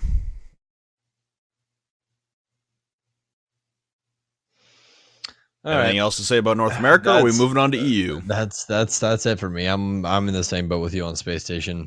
I feel like, especially that last loss, I was like, ooh, yeah. Okay. All right, so on to Europe. To recap the standings for you, in case you guys haven't been paying attention, Empire currently undefeated, 6-1-0 record, 6 wins, 1 tie, and 0 losses, a plus 23 round differential, 19 points. They will also be at the Invitational. That's pretty impressive. Wild, dude. That is pretty goddamn impressive, I must say. For Empire, for me, and I think the big thing that's been a talking point for a lot of people surrounding Empire is that they aren't a one-man team anymore. They aren't Joystick and Bust anymore. The whole team has been performing. The whole team has been coming together, and the depth of that roster has really shown. Yeah, all the way back to Karzeka's fucking nuts. Yep, that dude is like if they ban Ash and Joystick, like, because that, okay, look, this is the one thing that like everybody's been on, like, it's like a hot button topic right now is Ash and what it's like to play her and so on and so forth. Ash is just an extreme comfort pick. It's the same thing as League of Legends. Everyone has a comfort pick. Everybody does. Like, my comfort pick in this game is IQ. I fucking love IQ. Every time I play IQ, I do good. If I'm having a bad day, I play IQ. Flynn's is fucking Twitch. If Flynn's having a bad day, Flynn plays fucking Twitch. I know that for a fucking fact. Yeah, like, Twitch or Flynn Buck, plays Twitch. Either one. Yeah, every damn time. If Flynn's having a bad day, he plays Twitch. Like, everyone has that comfort pick. That comfort pick for Joystick is Ash. If you don't ban Ash, he's going to play Ash. If you don't ban Jaeger, he's going to play Jaeger, because he is extremely comfortable in those ops, and every time he plays them, he does extremely well. That does not make Ash a broken operator. That does make Jaeger a broken operator. If anything, Jaeger is extremely underwhelming in this current meta. But when that does come through, when they do try to spot ban Joystick and try and take him out of the equation, that was when things got really rough for everybody. And the only person previously that really could step up and try and put them back on the map was Karzeka. Now, the entire roster is fucking firing on all the cylinders. Like, Karzeka is still, oh my god, dude, he's done some stuff this season that I've watched. It's just disgusting. Yep. But I mean, that team is definitely a contender to win Invite. All it takes is for them to get hot and no one to understand how to deal with them properly. So, and again, this might all come down to maybe G2 is saving strats. We don't fucking know because we're not in the boardroom talking to G2. So, you know, but Joystick and the gang right now are fucking insane, and I really want to see how well they do at Invite. Yeah, the big thing for me is I got to cast them for the very first time. This is the first time I saw them as a full squad in the new roster. Because obviously this team was at SI 18 under the name Room Factory. And they didn't make it out of groups. Joystick, Karzeka, and I believe Shockwave were all on that roster. I think the only new people between SIs is Shepard and Scyther. Yeah, Shepard. Shepard's the guy that isn't Russian, correct? No, they're all Russian except for Karzeka. Karzeka is Estonian. Estonian. Yep. So, Empire for me, the first time I got to see them was at the Euro Cup in Milan, Italy. And they were playing against teams from Europe who won their like national championship, kind of like the Canadian Nationals or USN programs, but at a much smaller level. So they played against the Vodafone Giants, who are the previous roster of G-Bots, if anyone remembers the full Spanish lineup from year one of EU Pro League. They have obviously some changes, but like Drid and Lion were the main two that were still around from back then. They're also playing against other teams like Prismatic, who aren't even in EUCL, but they were still a very good team on the fringes, and they were rolling through some teams. They lost, actually, in the first portion of the bracket, so it was a double Elim BO1 bracket at the Euro Cup, and they lost the first matchup against the Vodafone Giants, that former G-Bot squad. I think it was 6-3. And I can't remember the map they played on, but I did. Did I cast that game? Yeah, I did cast that game. I don't remember what map they played on, though, but they lost, and they got sent down the losers bracket, and they ran the table. They beat Penta 7-5 on Border to make it back, and then they beat the Vodafone Giants in the best-of-one grand final to win the Euro Cup. And there were a lot of accusations back then about Joystick cheating. Let me tell you, as someone who has physically stood 6 inches away from Joystick and watched him play in a warm-up room on LAN, he's not cheating, first of all. He's just fucking crazy. He's just that fucking good. Second of all, their comms are what really stood out to me back then, and I think they've changed now, and I'll get to see that when I get to Montreal this time around. But back then, Joystick didn't say a single word back then. At the Euro Cup, he didn't speak. Everyone on Empire spoke to give Joystick information, and that's all they played for. And Joystick and Karzeka were the two who were doing all the work. Shepard, Scyther, and Shockwave were just there for support and mainly for droning on attack. On defense, they were running cams, and they were just relaying info to Joystick and Karzeka to be that roaming duo and to carry the weight. Nowadays, that whole team looks so dominant and such a deep team. They look like such a deep team. Everyone on that roster is now getting their fill and playing their roles wonderfully. And it's a big turnaround from when I saw them back in October at the Euro Cup and even back in EU Challenger League. I wasn't casting the EUCL games, but I did get to tune in and watch a couple of them. And even back then in EU Challenger League, to make their run to get into Pro League, it was still Joystick and Karzeka non-stop, only them. Now in Pro League, they look like one of the deepest teams in the world. And I keep talking about how EG looks like one of the best teams in the world. Right now, in this very moment, you gotta give Empire their credit. They look like one of the best teams in the world as well. So heading into SI, I have a very strong feeling that Empire will do extremely, extremely well and shock a lot of people out there, even on LAN, to the haters and the doubters out there who think that they're cheating. They are not. I can fucking guarantee you. I've stood behind them on LAN 6 inches away from all of them. Listened to their communications, even though they're in Russian. Didn't understand a single word of what they were saying. But I watched them play 6 inches away from me. I can tell you the real deal. And now that the whole team is firing on all cylinders, you better fucking look out for Empire. Communism, vodka. That's what it means. Listen, I'm not Parker, okay? I don't like communism. Jesus. He has his own fucking K-Comrade emote. No. Fuck off, Parker. Oh, man. Moving on to number 2, though, Lestream. 4-1-2 record. Lestream is number 2 right now? Lestream is number 2. I don't even fucking... Dude, Europe is a shit show right now. That's the thing about Europe, man. It's so fucking deep. Like, Secret's in last right now. They have 6 losses. How? Their only win is against G2. How do you have that roster and you don't win stuff? That's the thing, man. Europe is that deep. That's how good Europe is right now. That's the fucking amazing part about Europe. It's so goddamn interesting. In the games, you can never tell. You got NA games right now where it's like, oh, it's insert team against Rise, or it's insert team against Orgless. Okay, whoever's the insert team, probably gonna win, barring a huge upset.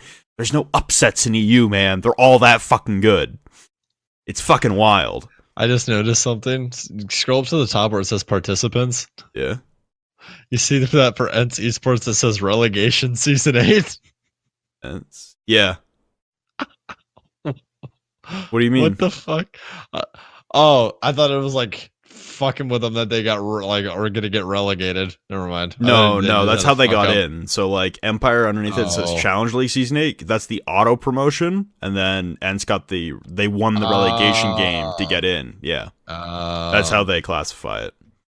Got it. Makes sense. Yeah, they call the auto promotion fucking crazy, dude. They call the auto promotion Challenger League Season 8, and then they call the relegation game Relegation Season 8. Yeah. Off the shits, dude. 100%. But let's stream. Jumping back into them. Their first game of the season did not look good. They lost 7-2 to ENTS. We recapped it on the podcast. That was a shocking one, really, that ENTS beat them down so bad. And then they kind of just turned on the Jets, dude. They really turned on the Jets. And I think all it took was the honeymoon period to kick in, considering they picked up Uno and Aces in a relatively short period of time. They picked up Aces right before DreamHack Montreal. I got to see them and cast them with the new look roster back then under Millennium. They didn't look that great, but they looked okay at DreamHack with Aces, and then picking up Uno. Clearly, it took a little bit of time for everyone to gel, but their only loss right now is to Empire. They also have a tie against G2, 6-6, and then a tie. No, they have 2 losses. Sorry, 1 tie, 2 losses. They lost to ENTS in the first game of the season. My bad. Let's stream, man. You really got to look out for them, and they are also going to be at the Invitational. I think they're in Group D or Group C. I think Group C actually. Group C. Group C. Yeah. I'm gonna go double check that right now. Nope. Group D. They are in EG's group. That's scary, dude. Penta as well, who's in the 3rd spot in EU. In Group D. I mean, all of EU right now is super deep, man. Like, we could go into a deep dive for hours again about these EU teams, man. I think I kind of want to cut out the middle part right now. So for like ENTS, G2, and Chaos, I'm not even going to touch G2 with a fucking 10-foot pole, man. Are they keeping strats? Are they not? Dude, I don't know. I don't honestly know, man. feel like it's finally caught up to him, and I feel like it's literally all just come to the culmination of Fabian being a massive cocksuck. So. Okay, you're clearly drunk. I'm not drunk, not yet. The one thing, so this is what I think has happened to G2. And this is a theory that I've seen also spread around on Reddit and stuff, but I don't think it's been widely enough cast. And my theory with G2 is that A, they might be saving strats. They very well might be. My biggest theory as to why they aren't dominating like they usually do is that there hasn't been a meta change. The new operators didn't get allowed in this season. There are no new maps this season. There's the famous quote from last year's documentaries heading into the Invitational where Troy and Jordan Bacon, the former coach for EG at the time, was talking about how you are either a meta follower or a meta setter. And G2 are setters of the meta. They do shift how teams play. There was nothing new to incorporate this season, and I think that's where it's got them right now. I think that's what is biting them in the ass, is that there's nothing new to incorporate. There are no new maps where they can experiment and throw at teams. There are no new operators. There are no new objectives. There's nothing new about this portion of the season. And that will remain true for SI, which is kind of a worrying factor for them. I would also like to say, every dynasty comes to an end eventually. Like the Patriots. That's coming to an end. God, I hope the Rams beat them. God, I hope the Rams beat them. By the way, so guys, bad. I hope everyone knows we are not rooting for the fucking Patriots. No, Fuck the no. Patriots. And if you're a Patriots fan until the Super Bowl's over, fuck you too. Like, I'm an Eagles fan, dude. I'm glad we fucking shit pumped them last year. fucking shit, man. First And Super by Bowl the against way, the Patriots. You It should makes not it even have won better. that game against the Bears, and you fucking know it. That's our own fucking. We It had was fucking tipped. We had was dark tipped. zero syndrome. Fucking Yeah, choked you our did. dicks off. Yeah, you did. Oh, not you. I'm talking about the fucking Patriots game, but that too. Oh 100%. yeah. Oh okay. Yeah. Go Eagles. So for Go G2, Bears. for G2, Go. I would say that there's nothing new this season for them to incorporate and manipulate and surprise teams with, and I think that's been a limiting factor for them. Other than that, ENCE has looked remarkably strong coming up from Challenger League. They've held their own. They aren't the best. They aren't the worst. They won't be at SI. It'll be up to them to try and make a push for LAN, or at least stay in Pro League for next season. Same thing with Chaos. They started out on a fucking bender and then lost 4 straight. So maybe the wheels kind of fell off there. The honeymoon period ended with Blas coming in, and Chaos is kind of just... or sorry, not... Was it Blas? I think it was. Chaos. No, sorry. Vitaline. That's who was the new guy on Chaos. It was Penta who picked up Blas. My bad. All the Swedes. Swedes? Chaos is all Swedes. Oh, yes. Yeah. I was going to say Blas is Hungarian. But anyway. So that's kind of like the middle 3 taken care of. Penta, I'm surprised that they've picked up their shit after dropping Panics. To me, Panics was kind of the glue that kept that team together. And even with dropping him, they have proven that they can still be a very competitive team with Blas. So it's doable. They will also be at SI, having gotten the 2nd place seed at DreamHack Winter, but with G2 winning DreamHack Winter, obviously, Penta got the spot. I'm really looking, like, there's a couple teams I'm really, really looking at for SI, and a couple teams I'm just kind of, like, shoving to the side. Penta is a team that I'm really, really looking at, because I've been in person to watch their runs, not only at DreamHack Montreal, but the Euro Cup, and to see them come so close, and yet come up just short with Panics, I'm interested to see how, now that things are starting to click a little bit more, how they will do at SI inside their group. Their group is pretty stacked right now, because it is Group D, if I'm not mistaken, with EG, Nora, Lestream, and Penta. Look. Yep, I was right. EG, Nora, Penta, Lestream.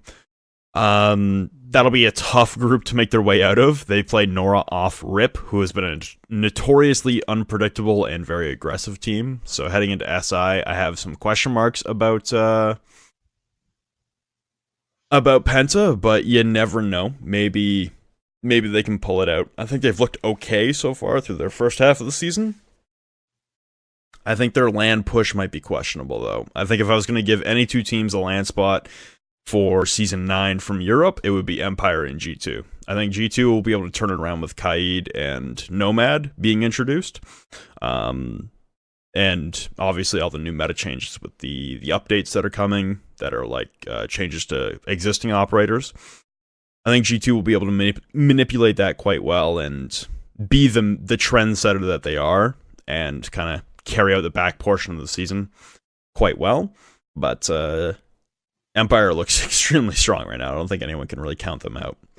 And then the big surprises, Mocket and Secret, both blowing absolute stripper dick. Stokes, take it away, because I got to rock a piss. Oh, man. All right. Well, look, Mocket, start things off, have not had the best season going on right now. 2-0-5, 30-42, -12 for those of you that can't do math. 6 points on the board. And their only 2 wins so far this season have been to Penta and Ents. So they ended up beating Penta, which makes 0. Oh, excuse me. Actually, I think this thing actually has this wrong. Here, hold on. Let me actually click on their name here. Get this figured out for you guys real quick. Boop, boop, boop, boop, boop. Results. Why is the results? CSGG. We're going to CSGG. This will help out a lot more. They have basically like a thing on Liquipedia where it shows you on the chart where things are, but this makes it a lot easier. So we're going to mock it over here on CSGG. Shout out to the boys over there. Make it a lot easier on me. I'm back. So whenever you need to hand it off, let me know. No problems. No problems. Okay, so their 2 wins were to Team Secret and Mocket. Or excuse me, Team Secret and Ents was Mocket's 2 wins. So that is basically the people that aren't doing the best right now. Team Secret, bottom, only beat G2. And it was on Villa of all places, which was surprising. But, I mean, when you have a Leon Gids that wants to end up melting everyone that possibly peaks him, I guess that happens. And then the other thing, on other end of things, you have Ents, which Ents is in a weird spot right now. They're kind of trying to figure out who they are as a team inside of Pro League, which is weird because they used to be a team that was just very well structured, played very well, and now they're back in kind of this discovery stage with everyone trying to come back together properly. So, Mocket, just things have just not been going the best for them at all, honestly. I mean, in their last games, they lost to Penta by a tight margin, 7-5. They lost to Team Empire 7-5 as well. I mean, they got stopped by G2, and then that was really it. I mean, everything else was previous season, DreamHack winner, all that kind of stuff. So all of their losses so far have been very, very tight margins. They just need to find something to get them over the mountain the molehill that they've been working on. So until then, I feel like things are just going to be pretty rough for them. Yeah, and heading into SI, that's another team that's going to be there because they made it to Rio. That's a team that's turned things around in the back half of the season, or the back half of the first half of the season, and they've looked okay in doing so. I think you're right in your analysis that they have hung with some of the better teams out there. For instance, they lost 7-4 to Stream in week 3. They lost 7-5 to Empire in week 4. They won 7-3 against Ents in week 5. They beat Secret 7-4. You're good. You can keep going. I'm just talking about like individual round counts. Like they've gone deep into games, and I don't think it's fair for me to say, SSG has gone deep, so it's not the end of the world, and then say, well, Mocket's gone deep, but they suck, right? Secret, on the other hand, that's a sad story right there. That is a sad, sad story.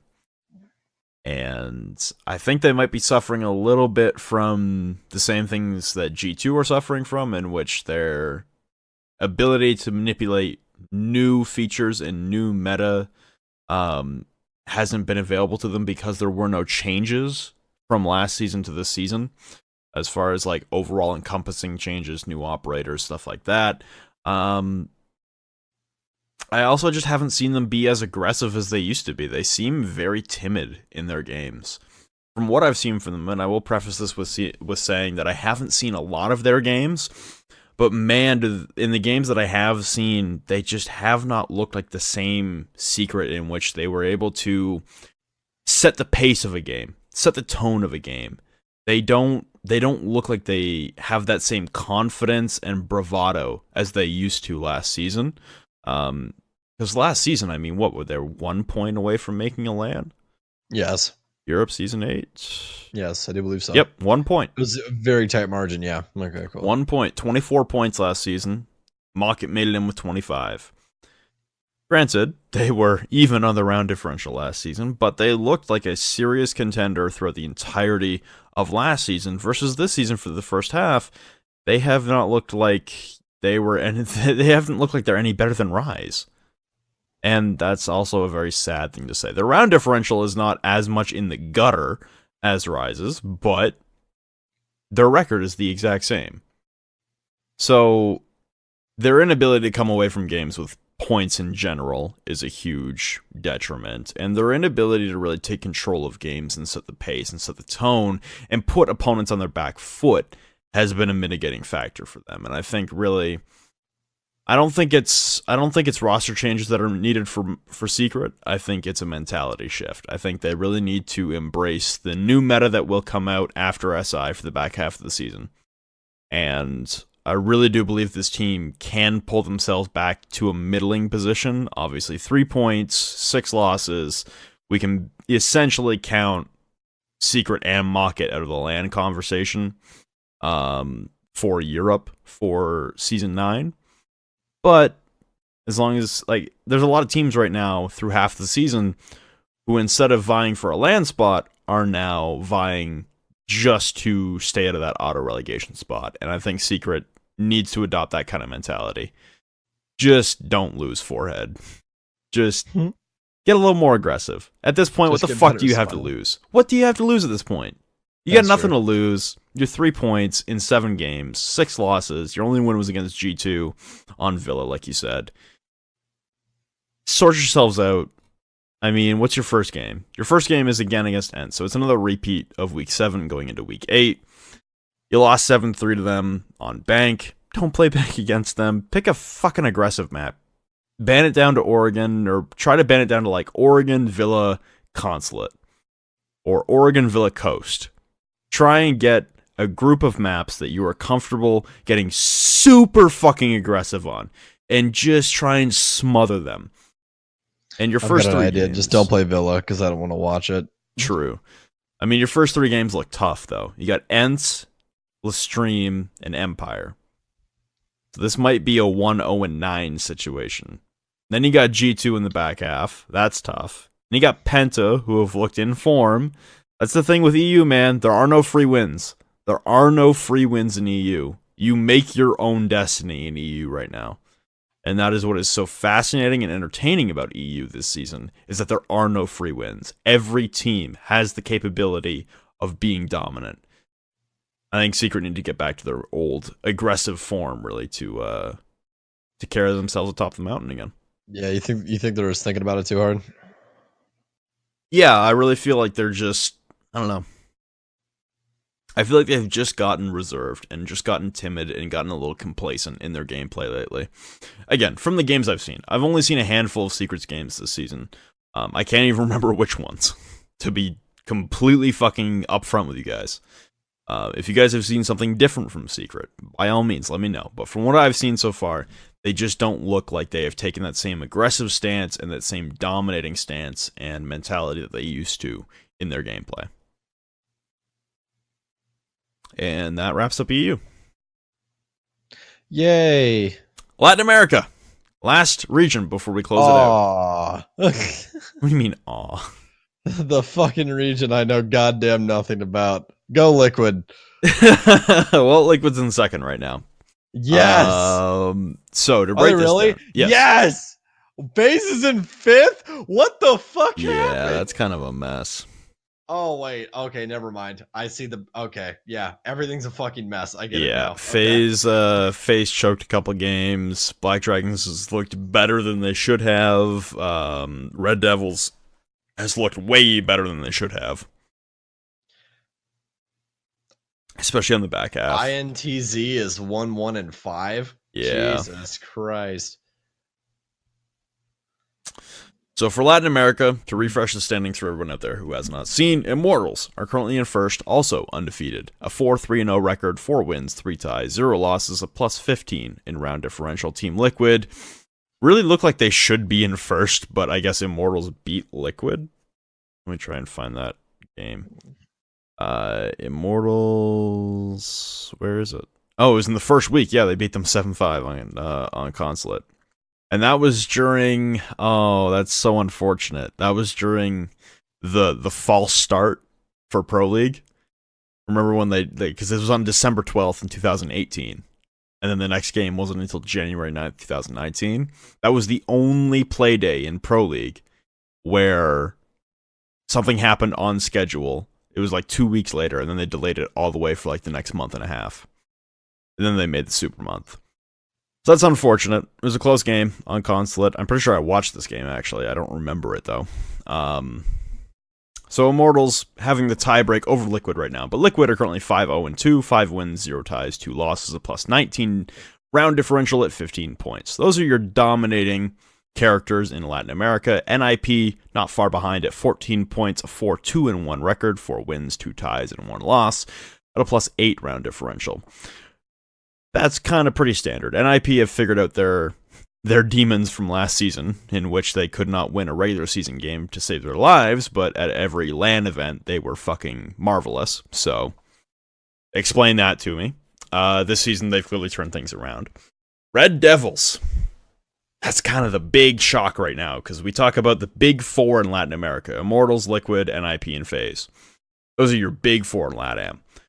Red Devils was not supposed to be one of those teams, and yet they are 3-1-3 at 10 points, currently sitting in 4th place, above FaZe, who are in 5th, 3-0-4, and FaZe have kind of shat the bed lately, and it's not really at their own fault. One of the losses was a default loss because of weather conditions against Liquid on the 15th. Giant storms hit the area, and they just kept DCing from the game. They got fucked. Flynn's being too nice about it. They got fucked. Yeah, they literally got fucked. They kind of got fucked over. And then they also lost to Immortals. They won against INTZ, but they also lost against Black Dragons. They beat Red Devils, but they also took that auto loss against Liquid. So it's been up and down for them for the season, at least in the regular season. But like I said, we've seen this from NIP before, a Latin American team that has struggled during the regular season of Pro League and yet has dominated at LAN events. And I have a lot of faith in FaZe. I put them in the grand finals against EG at SI as far as my predictions were concerned. So I still have a lot of faith in FaZe. I think NIP is back to form. Liquid, no changes there. I think Gohan has made a marked improvement on that roster. Immortals, a little bit of an improvement compared to last season, considering that they were number 2 seed last season, and FaZe was the ever-dominant, fucking never-ending machine they were last season. They've slowed down a little bit during the regular season. We'll see how that pans out at SI for the both of them, considering they are both qualified for the Invitational. And then Liquid and NIP both got online qualifier spots. So the big four will still be at SI. And the big four are kind of the big talking points. Black Dragons, I think, have looked better than a lot of people gave them credit for. Pain and Ints, as bad as people expected them to be. Red Devil's really the outlier right now. And they've gotten a couple interesting wins. One against Liquid. And where was the other one? There was another upset that Red Devils had. It wasn't against Ints or Pain. I guess that was it, actually. It was just the big upset over... that was the tie against NIP. That's what it was. Yeah. That was the weird day, week 5 in LATAM, where none of the results made any sense. Immortals tied Ints, NIP tied Red Devils, Liquid smashed Pain, but Black Dragons beat FaZe. It was just a weird fucking day in LATAM on the 23rd for no reason. So I think Red Devils have been the outlier, and everything else in LATAM has remained status quo.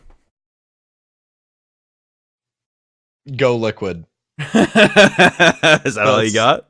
Yeah, that's my LATAM. Yeah, go Liquid. Fuck everybody else. I mean, that's it. You're going to be casting guaranteed 2 LATAM teams. You might want to brush up on some of the stuff before go Liquid. Before SI, you might want to fix this shit. Go Liquid. That's okay. Anyways, I was gonna say, like, look, Flynn, if there's one thing I'm really good at, it's bullshitting. I'll be perfectly fine. I just know how to say people's names correctly. That's it. There you go. I'll be okay. Yeah, I'll make it. So, guys, Flynn, as you know, We're going to the 6 Invitational, which is We going to be are going to fantastic. SI. It's going to be fun. And you know what the best part about going to the 6 Invitational is going to be? Hmm. Showing off our beautiful pins from the Koyo store. Let me tell Absolutely. you, they're going to be on all of our jackets. They're going to look beautiful. We're going to have our favorite operators on those, showing around to everyone, to everybody. Beautiful, beautiful enamel made pins from the koyostore.com.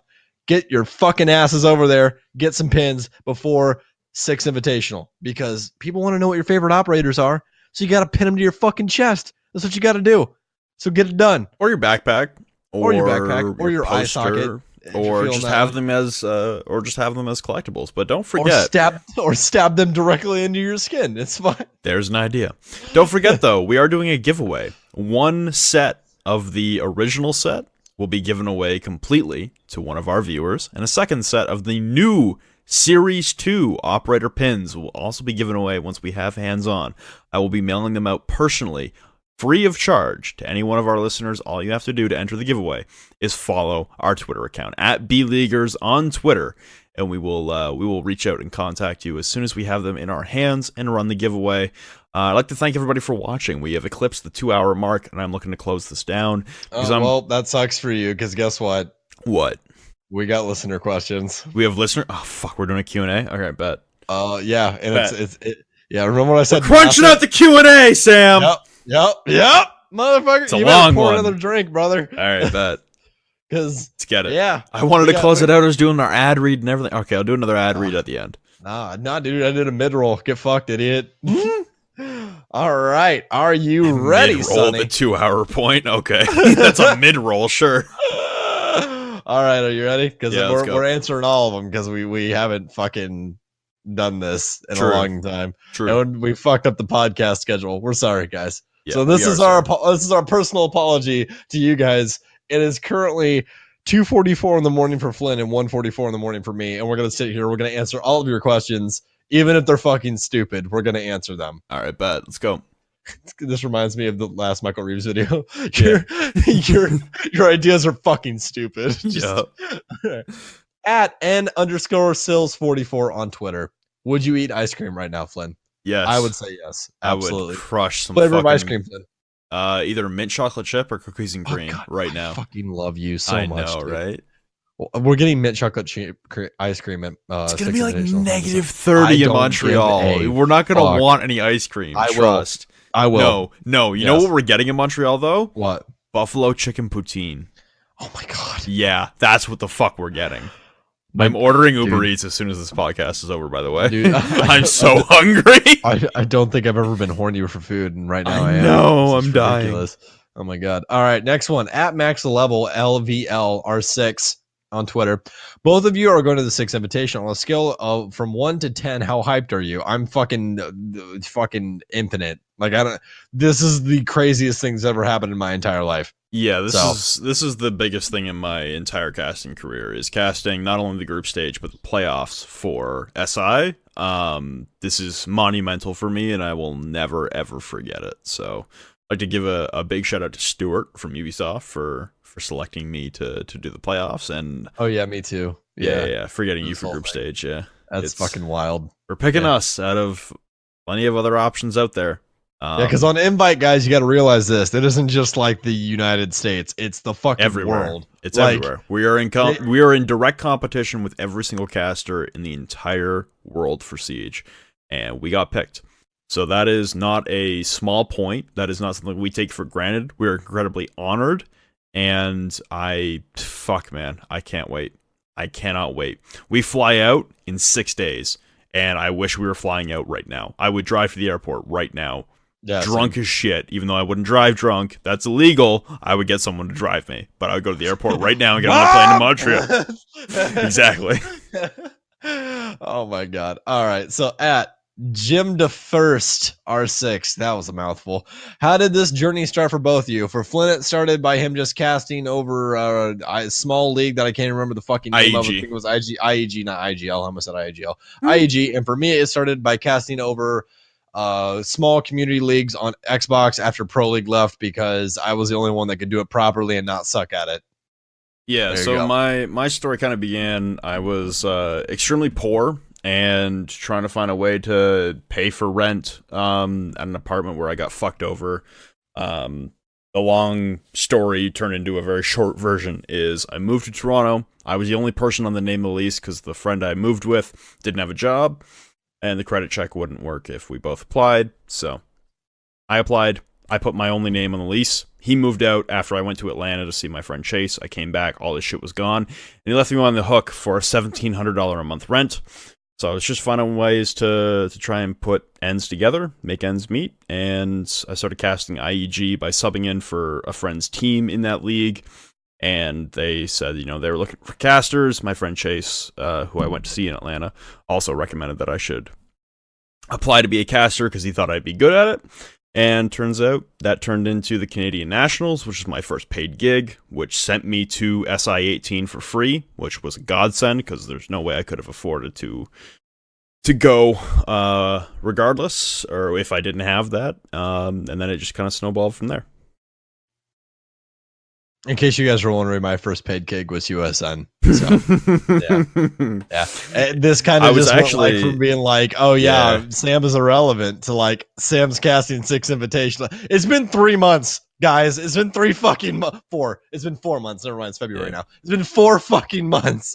What the fuck? Okay. Yeah. Anyways, next thing. I was gonna say actually real quick before you jump into the next question, I was getting all my shit ready to do my taxes this year, and I just realized how much money I'd made off casting in 2018, and it was not a small number. Does that hurt So your brain a little bit. it did actually. It was surprising to look back on all the events I've done, all the money I've made off of just lending my voice to the skill and the expertise that pro players have. And that's kind of like what I've always related it back to is I don't do this for me. I don't do this for self-promotion or pride or ego or Twitter clout or anything like that shit. Twitter I do clout's it. fun, though. The reason I do this, the reason I like to do this, the reason I am so devoted into casting and lending a voice is because the pros are who we became fans of, and the pros are why we became fans of esports in Siege in the first place. And what I wanted to do was bring a unique, energetic, passionate voice to it that I thought was lacking from the old roster of casters.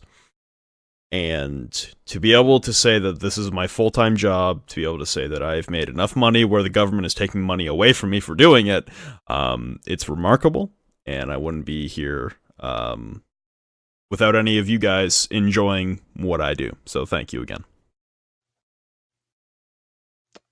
I don't even know how the fuck I got here. I just walked in. That was it. Basically. The door was open. Basically.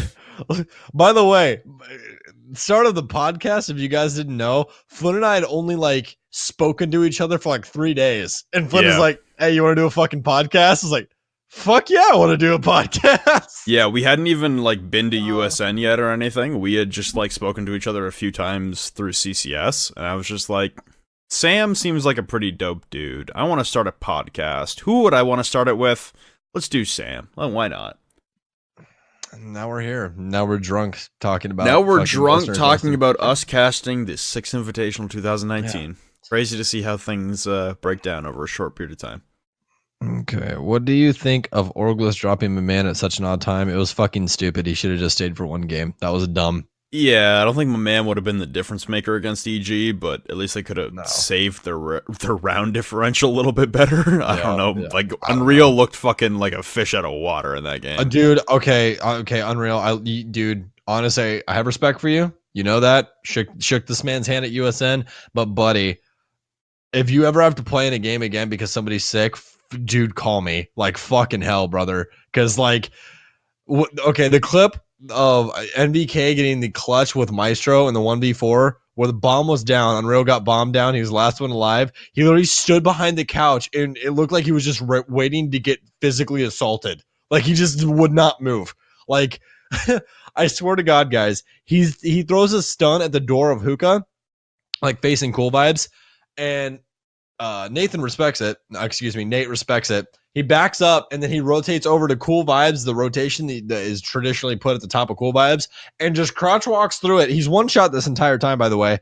Unreal does not move a fucking muscle and just lets this man rotate all the way up from behind the couch and kill him and then defuse. And I was like, bro, just pre-fire. Like, you guys have to know the man's one shot. There's no fucking way. Like, oh my God. I lost my fucking mind. Anyways, It was bad. that was from at the dank lion, the _dank_ lion on Twitter. Lion, shout out to you. Yo, next one at K Kissel 33, Kyle Kissel. Any behind the scenes info on the Kickstarter album? No, none at all. None. I don't know what Michael's doing as far as rap albums. I don't think he wants to release one. I think the meme was made against his will, to be honest. That was a decent clip, though. It was a decent clip. I will say that. Although I have gotten my own Rap God references in my days as casting, so I feel like me and Kick should have a rap battle at SI. Oh, dude. Yeah. Yes. Please. See, so here's a little bit of info for guys or for people out there who care. My warm up. So I have a playlist on Apple Music, which is literally called Warm Up Songs, and it is high tempo rap in which I go through all 10 songs and I rap them out in my hotel room, and I throw on the headphones and I go through, and that's my warm up for casting. So I feel like I could shit pump Michael into the goddamn ground in a rap battle. Hands down. I bet you if I have enough caffeine in my body, I can go faster than you can, 100%. I'm pretty drunk right now, but you'd be surprised at the speed I can rap. You know what? Do you like Logic? It's not really one of my go-tos. Do you know the song Gang Related? Because that's one of my warm-up songs. Listen to that song. I can do that entire song start to finish, and I can do the end in one breath. 100%. Do you know Joyner Lucas? Yes, I know Joyner Lucas. Do you know his Lady Freestyle? He uses a diss track against Tory Lanez. Yes. Yeah, I do know that's that. one of mine. That's a good fucking song. Yep. God, that's a good fucking song. It's that. So from Joyner, I use that, and I use Winter Blues from his 503 album. And then from Gashi and G-Eazy, I use My Year. And from Packy, I use Jump Off and Plan Accordingly.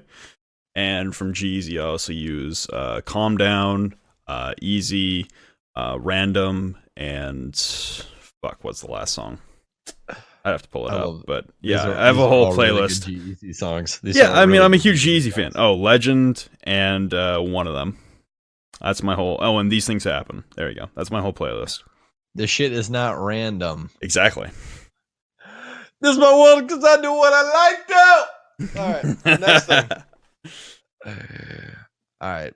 What orgs would you like to see enter the Siege esports scene? This comes from Baron_R6 on Twitter. Baron, I would like to see one of the big United States teams come in, like Optic. I would love to see Optic pick up a team just because I love Optic merch, and FaZe is already here.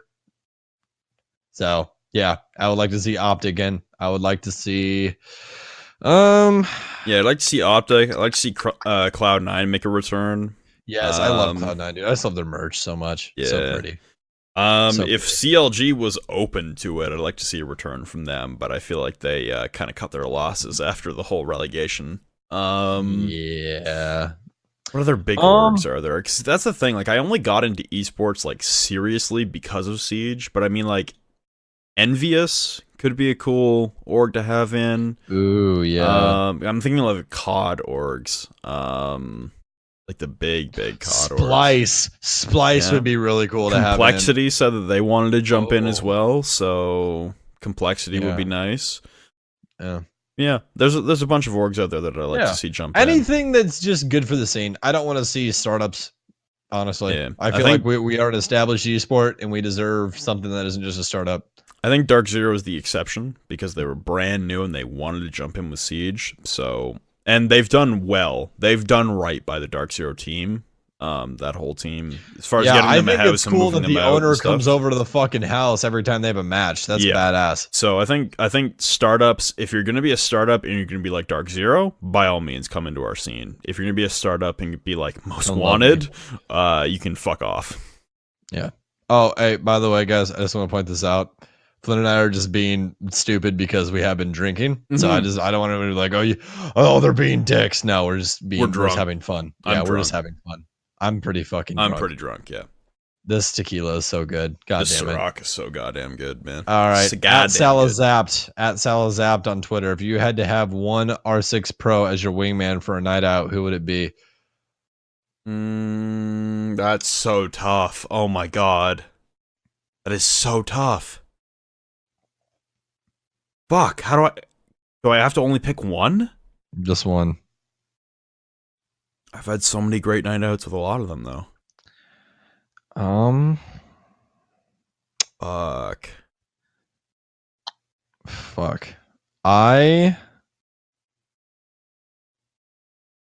God damn it. Yeah, that's tough, man. Dude, honestly, thinking Nate, 100%. Yeah. Yeah.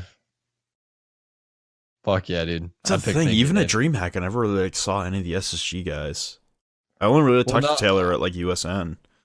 Dude, no, the reason I picked fucking Thinking Nate is because fucking girls love that fucking afro, bro. He could just redirect. That's all he's got to do. Thinking Nate. I thought you said Redeemer. Jesus Christ. Nah. Thinking Nate. Yeah. Yeah. I love Kelly though, so I wouldn't do that to her. True. Let me think. Fuck, one pro to have a night out with. Nah, to have as your wingman. Oh, so my wingman. yeah, he's got to get you with the ladies, dog. Well, in your case, the men. So all right. I mean, $20 is $20, man. No, Meg already promised to be my wingman at SI. I'm good there. Can I just have? You know what? I'll just take Flynn. That's all. I'm taking Flynn. Done. You're taking me as your wingman? I'm taking Flynn. I'm done. not giving you my wingman status. That's for goddamn sure. I wouldn't either. That's fine. Who would I take as a wingman? Who's gonna set me up the best? You know what? I'm gonna go with Gabe. I'm gonna go with Laxing. Yeah, I was gonna say who's the best. Oh, dude. Yeah, Lax is a good wingman, dude. Max. Have you seen his girlfriend? Yo, dude. Candy Lashes? Yeah. Dude, I'm taking Mark. Mark? 100%. Dude, Mark would be hilarious. Yes, dude. Mark would get you if I had, there, brother. Yeah. If I had one choice at a wingman, it'd be Gabe. Because we hung out at USN and we were just like clicking. Yeah. He's a nice dude. I'd wingman with Gabe. 100%. He was giving me so much shit at dinner about me not being a Challenger League player. I was like, fuck you, Gabe. Like, hey, he's like, I've stolen. Why not? I've stolen enough elo from all the NA pros, so I get respect, motherfucker. Exactly. I've never fucking I've only think I've lost to guys like once. I don't lose that often when it comes down to actually playing against pro league players because I don't want them to have that over me. So I get real serious, real quick. Like it goes from like zero sweat and me just getting pissed because people are actually trying to me full on trying, and then pros pissed off that I'm trying. That's how it works. That's how it always goes. At DevPetum. DEVPETM at DevPetum. Yeah, I know. How long is this podcast planned to go on? It won't be a sudden drop, will it? We're doing it right now, Dev. Shut the fuck up. So basically, the goal of the podcast is to run 2 episodes every single week. You're actually gonna break it down for him. I just wanted to BM him for a second, then tell him I love him after it. He's joking anyway, but for anyone out there who is curious, the goal of this podcast is to run twice a week to break down everything competitive in North America, EU, and LATAM for Rainbow Six Siege. We obviously have had a lot of scheduling issues lately because of A, the Super Month, and B, events that we have been invited to come cast. In scenarios in which we do have fuck-ups with the schedule, like us not posting an episode for a week and a half like we just have, we will do episodes like this in which we go for like 2.5 to 3 hours. We are already at the 2.5 hour mark. So we will do giant-ass episodes to make up for it. But as soon as SI is done and we return to a schedule of normalcy, we will be running Tuesdays and Thursdays every single week to break down NA, and then on Thursdays, so Tuesdays will be NA majority show, and then Thursdays will be the LATAM and EU show split, simply because we don't pay enough attention to LATAM to make it its own episode. So we'll do LATAM and EU on Thursdays, and we live in NA, we live and breathe NA. that'll be our main focus on the Tuesdays episodes. So for anyone out there who's curious about the schedule and the structure of the whole episode, that is what is going on with that.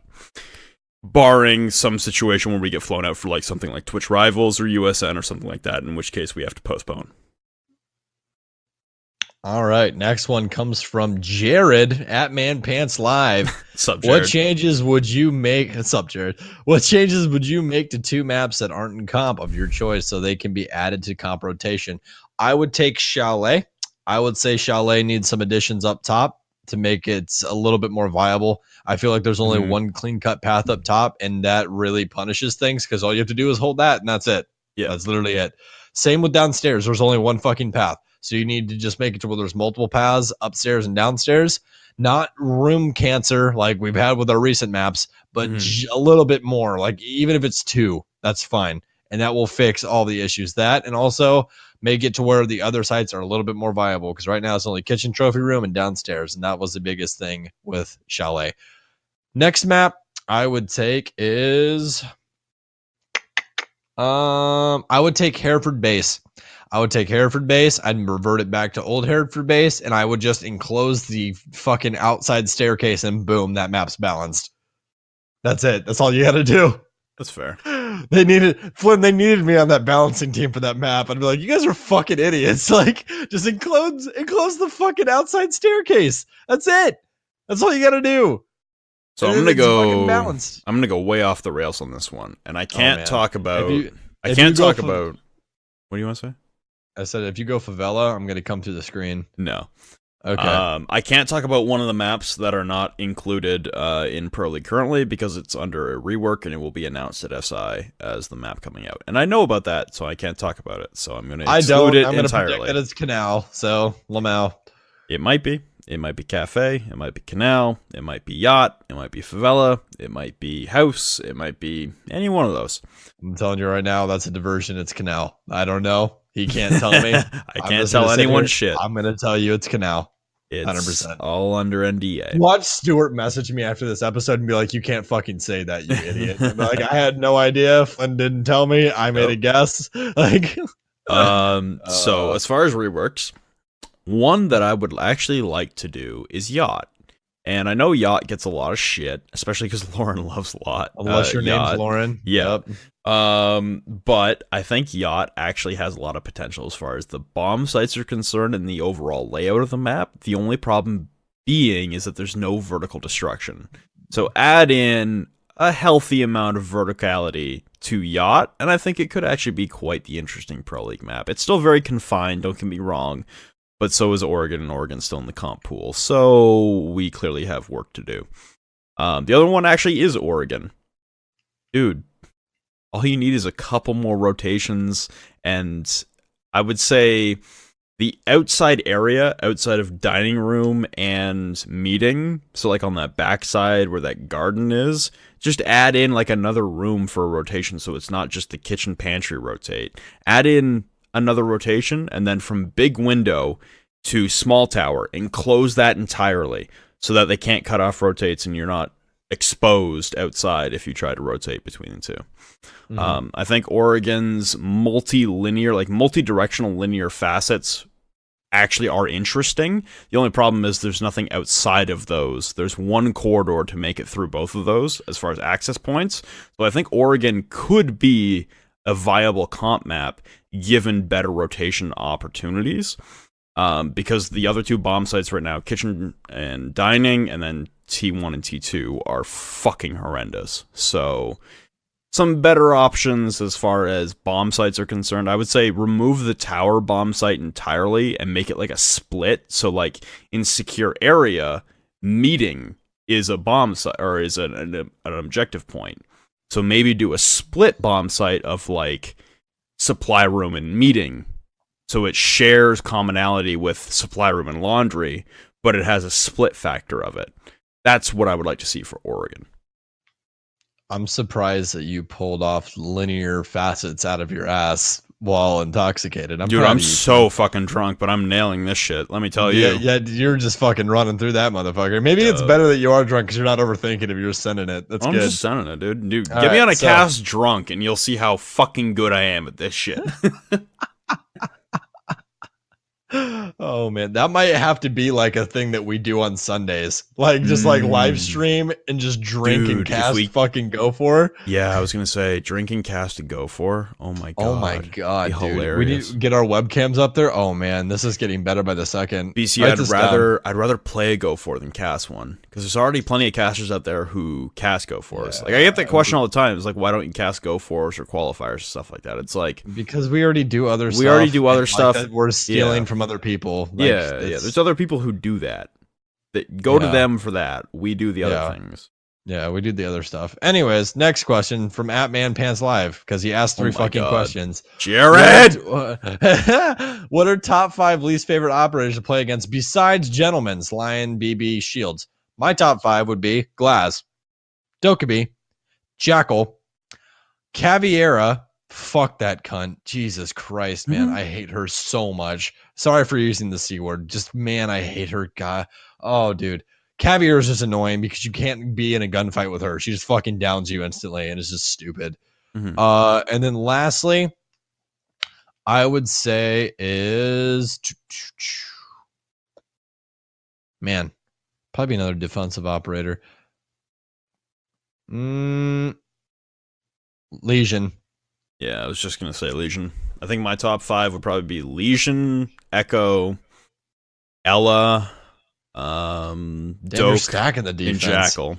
Yeah, those would be my top Glass 5. is gonna stay in it. Glaz is fine, honestly. As long as you don't peek him while he's in smoke, like you're He is fine unless it's in decently execute. balanced. Yeah, Yeah. like it's Yeah. I wouldn't say he's balanced. It's just like there's when he's not stacked with other operators, he's manageable. But when he's I would stacked say with like a like Glaz, Ying Doke, and- yeah. Blitz, Ying, like then it's fucking cancerous. But like a Glaz on his own only is as powerful as his teammates around him.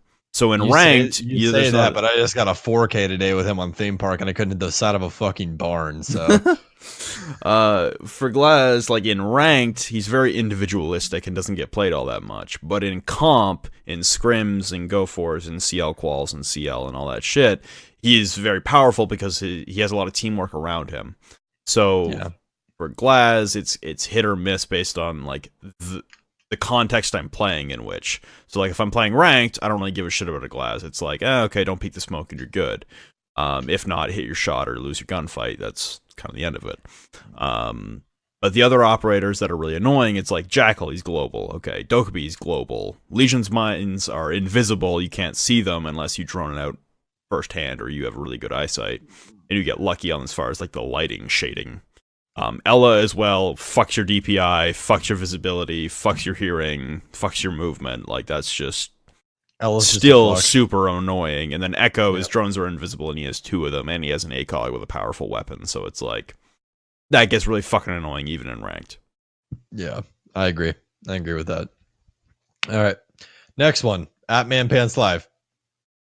God damn it, Jared. Thoughts on the future of the game? Where do you guys see it being in 3 years? In 3 years, I hope that they finally switch engines for the game so that the game works how it was intended to work and that we don't have to continue to cast on this terrible spectator, as well as we don't have to deal with these game-breaking bugs that pop up just because of the engine we're on, not because of what the devs are doing. So that is what I hope for. In 3 years, I hope that honestly that the esport continues to grow because honestly, I think that we can at least get up to the point where Counter-Strike is, to where every major is watched and that lands are highly respected, and we just got freaking people everywhere just rooting for Rainbow Six Siege. That's what I really hope for. I love this game. I will always love this game, and that's that for me. Yeah, my thoughts for the next 3 years. In 3 years' time, I want to be rivaling, if not surpassing, CSGO in viewership.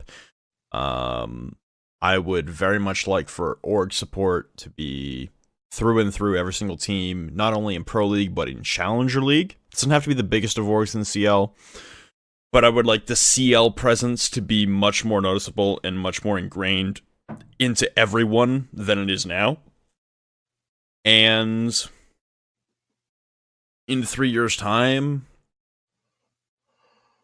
just continue the growth we've had. Because, I mean, we've had exponential growth year after year after year that this game has been around. That'll double its lifespan, by the way. So we've been around for 3 years. In 2021, in 2022. I really hope this game has even like continued its exponential growth at that point, to the point where, you know, we can sell out the Bell Center for SI. Honestly, even next year, I want to be working SI in the Bell Center. Not the Bell Place, the Bell Center. The NHL Arena, 22,000 occupancy. I want to sell that bitch out. And then from there, I just hope for more countries. I hope for more countries we can do lands in, like Australia, or we can go to Asia. So like Japan, South Korea, China. I hope we get a Chinese infusion of gameplay. I hope that eventually the game will be legal there and people can play and we can have some more teams from APAC guys, come by up. the way, can you guys please not be massive dickholes about some blood on a wall? Like, that's literally the most pointless argument on the planet. Like, that was... And the fact that that was a massive uprising on the main subreddit, like, guys, are you fucking kidding me? Like, you think we're conforming to communism because we're removing some blood from a wall? Honestly, that was the kind of the dumbest argument I've ever heard in my life. Stop being a fucking idiot. Like, Jesus Christ. There are so many things worth arguing more than that. Yeah, there was... That's just stupid. Yeah.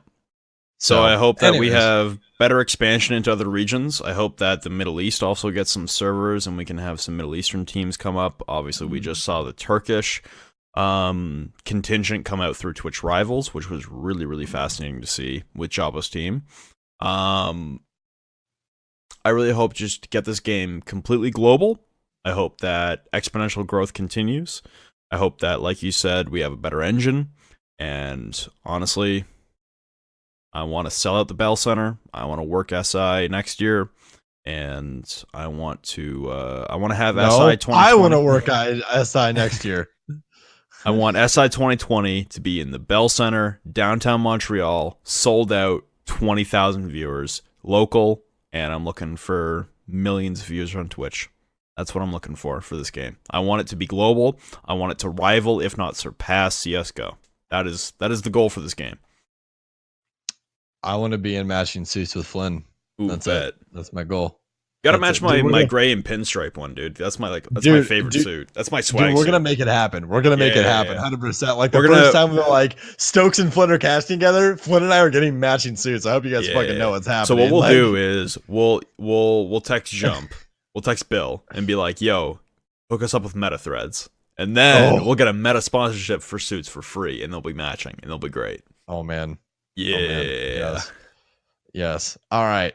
So next one. Matching suits soon TM. Anyways, at Brink_GG. With SI19 nearing 2 million in prize pool money, putting it in the top 25 for esports events prize pools already, where do you think R6 is in terms of its esports popularity? How far do you think it will grow between now and SI20 or even the mid-year major? So we kind of already covered this. By the mid-year major, I think SI19 is going to be a massive showing of how much the game has grown in the last year. We're going from a crowd of 1,000 people to 10,000 people. That is an exponential amount of people. Okay. Besides that, I think that this game is on the up and up. I think the $2 million prize pool really just shows how much people do care about this esport, even though, you know, we love to have the argument of esport community versus regular community inside of Rainbow Six Siege. But I really do think it shows how much people care. With that being in the top 25 of esport prize pools ever, I think that's just an amazing thing. I think it's going to be really hard for us to touch top 10 because Dota has some fucking ridiculous prize pools. But, I mean, eventually we'll get there, hopefully, which would be really, really cool. I think in terms of popularity, we are top 5 in current esports for our placement. That's what I feel. I feel like we are in top 5 comparative to other esports. Other ones, until we're top 3 in FPS. Or actually, no, I would even argue, no, I'd argue we're top 2. I think it's Counter-Strike and us, and then Call of Duty and everything else falls by the wayside. So for me, I would say by the mid-year major this year, so whatever the major ends up being, whether it be Sydney or somewhere else in Europe, for the mid-year major in August this year, I would expect at least a $1 million prize pool, because it's not SI. SI is the big premier event every single year, and that's our biggest event of the year. That is our yearly draw of new players and old fans and new fans. I think that we're at a good spot right now with the SI playlist coming in and experimenting with introducing competitive, integral portions of how comp is played into the general populace. And I think that if the results look good and Ubisoft elects to adopt pick and ban and 3-round and 3-round on each side for ranked, that we will grow faster and stronger than you have ever seen. Because the biggest thing about this game is there is like 70% of the player base in this game that doesn't give a singular fuck about competitive. And if we can change that with a rule change in ranked and get people on board to understand what they're watching at a pro league level, then the viewership will spike exponentially. It will spike into numbers that you couldn't even fucking imagine. Mm-hmm. And like honestly, like one thing I do want to touch on that with like what you're talking about right there with the rule change. Right now, and I know Flynn feels this as well, inside of ranked, it is hard as fuck for me to actually give a shit about ranked just because of what it is right now. Like it does not feel competitive at all. Like it just, there's nothing there. If all it takes is for the other team to flip a fucking switch and they have everything in their arsenal to just destroy you, and no matter what you do, and it feels extremely uncompetitive, and I hate it. Here, go on one. I gotta rock a piss real quick. Okay, so, and I just strongly dislike it. It's boring to play. It's repetitive. There's nothing in there that grants, better team play or anything like that, grants you a win. It's just bullshit. It's a bunch of just toxic bullshit, and it's no fun to play. I honestly hope that this comes through and that, everything will eventually change to the point where we have this set in stone inside of ranked. Even if the games are a little bit longer, I don't mind that. I don't feel like a ranked game needs to be a short thing. I feel like everyone demands that it stays within the same time context, and it doesn't have to. I mean, Counter-Strike has some of the longest fucking ranked games in any game I've ever played, and that's including Smite. They literally, at the beginning of a Counter-Strike game, when you are launching a ranked match to look, it literally says, make sure that you have enough time for this. A ranked game can take up to 90 minutes to play. That's a fact. I'm back. So I feel like just, arguing the fact of, oh, well, ranked can't possibly be that long. The fuck it can't. It absolutely can. So I feel like that is definitely something that needs to be addressed. I was touching on the fact that people complain that ranked games could possibly be longer because of this getting instituted, when Counter-Strike's ranked games are literally up to 90 minutes long. Well, you see, like I've said a couple times in the podcast already, I'm in the boat of I like the SI playlist already as it is. I literally wish they would just shift all of the rules they already have in the SI playlist to ranked, so that people can't leave and join. Line, Kappa. Yeah, permanent ban line would actually be nice. But I don't think they will. My thing with ranked games being the same length as comp games, I don't really like that. I think even if I would be happy if they extended it an extra round, so instead of 4 to win, it would be 5 to win. So back like the old days. And then do, I don't know, you couldn't actually do that. I guess you'd have to do half, because then it would be a 3-2 split at half. Actually it'd be a 3-1 split. It'd be 4 rounds per half. That's actually not bad. Yeah, I'd be okay with that. Add an extra 2 rounds compared to what it is right now in ranked. But I don't want ranked games to be as long as comp games as far as per map. Because those can be extremely long and extremely tedious. So I'm happy with where the SI playlist is right now. I'm happy with the growth of the awareness of competitive rule set is. And I really hope the SI playlist turns into a permanent conversion for rank settings. And I think that will, in turn, grow the popularity of competitive Siege. Yes. Indubitably. Yes, sir. Indubitably. Oh, yes, please. Oh, yes. yes. Sit down in this chair, because we have quite a few other questions. 1, 2, 3, 4, 5, 5 questions. We have 5 more? questions. 6 more? Yes. Oh my Yes. god. All right. Yes, so take a seat. All right. Next question from @ScrangoBango on Twitter. Any predictions on what Ubi will announce at the Invitational besides the UFO roadmap? Can't talk about it. Under NDA. In quotations that you're allowed to talk about. Well, joke's on you. We're not allowed to talk about it. Get fucked, Scrango Basically. Yeah. But shout out to you, Scrango Banco. Thank you for listening to the podcast. I already know everything they're going to announce, and I can't talk about it. So NDA. I know, but I'm not going to say anything just in case I get it right. Anyways, continuing. After I said canal, I was like, I probably shouldn't have said that because watch me get it right, and everyone's like, Stokes released it, and he knew. I'm like, oh fuck. Anyways, all right. @Whippit_R6 on Twitter. If you had to pick 2 all-star teams for a show match, what players would you choose?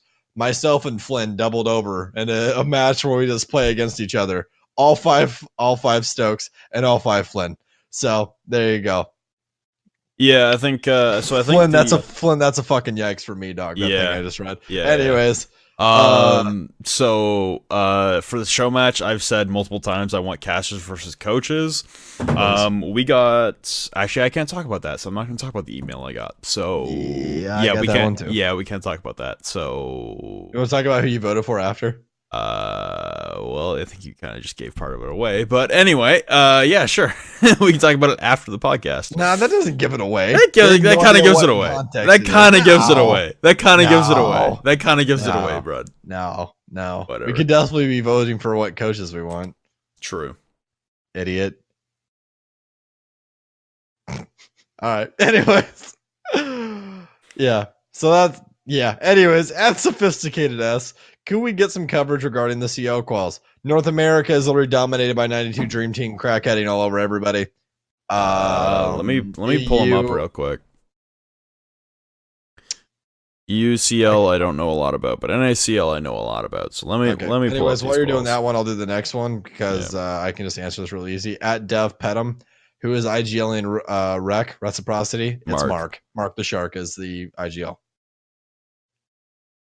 Since Stokes is coach of 92 Dream Team, can their name now be the Koyo Store? No, it can't. Also, not coaching 92 Dream Team anymore due to the fact that I'm going to be casting Challenge League more than likely. So can't be a coach and a caster in the same league.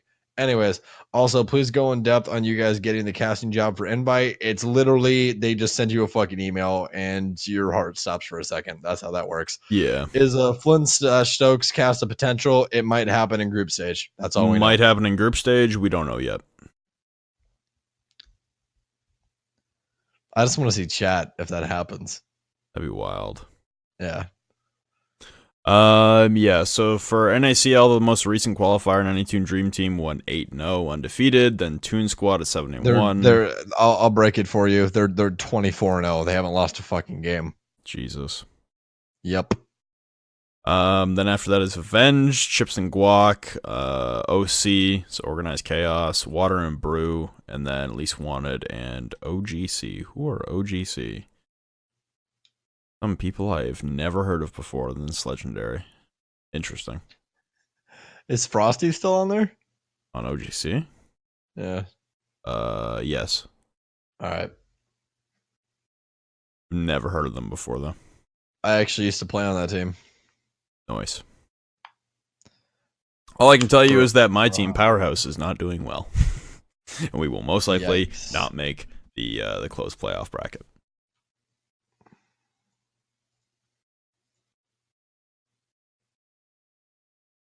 Is that it? Are we done questions? Can I order my food now?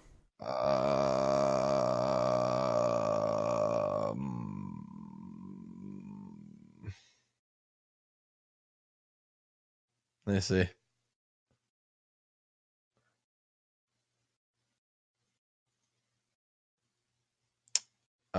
Rises had an awful season. We already talked about that. Basically, how do you feel about the PL finalists getting auto spots? We've already actually answered these ones before. Cool. All right, good. I just wanted to make sure we've covered everybody's questions. So yeah, that's gonna be it. You can you know what, guys? End of the podcast, the Koyo store. Yeah, pins. You can get those things. Yeah. We're doing a giveaway. at B Leaguers on fucking Twitter. Follow that bitch. All right. If you're not following that by the next time we talk, you're grounded. That's how this works. I'm your father. Okay. That's how this works. Why is there? Okay. I literally, on an off topic thing, I'm scrolling through my fucking Twitter and there's just some chick with a fucking bra on her cat's looking at her boobs. I'm so confused on what's happening right now. Anyways, yeah. End of the podcast. Flynn, I fucking love you. I love you guys too. I'm being blatantly drunk right now, but Yeah, it's fine. Let It's me close this out. Ladies and All right, gentlemen, thank you for listening to the B-Leaders Podcast, episode 12 on February 3rd, Woo, we're back 19. until we leave for another week. Yeah, we're gonna be gone, so we're actually probably not gonna do an episode until after Invite because we have nothing. It's gonna be like impossible. Yeah, we have nothing new to talk about until after Invite, so we might do one live from Montreal if I can figure out how to set all that up together and edit the podcast on site. If not, go fuck yourselves. But I'd also like to give a huge shout out to our sponsor, the Koyo Store. Head to thekoyostore.com to check out all of your officially licensed Ubisoft paraphernalia, collector items, and the pins. Series 2 is being launched soon. It is also being teased on Twitter and Instagram. Go check out the Koyo Store on Twitter to see the new operators that have been released so far. It's been, Frost, Zofia, and Nomad that have all been released as far as pictures, and there will be many more to come. Thank you, ladies and gentlemen, very much for watching and sticking with us. We have almost eclipsed the 3-hour mark, but we will not catch it. Thank you very much for sticking with us. We will see you next episode. Good night.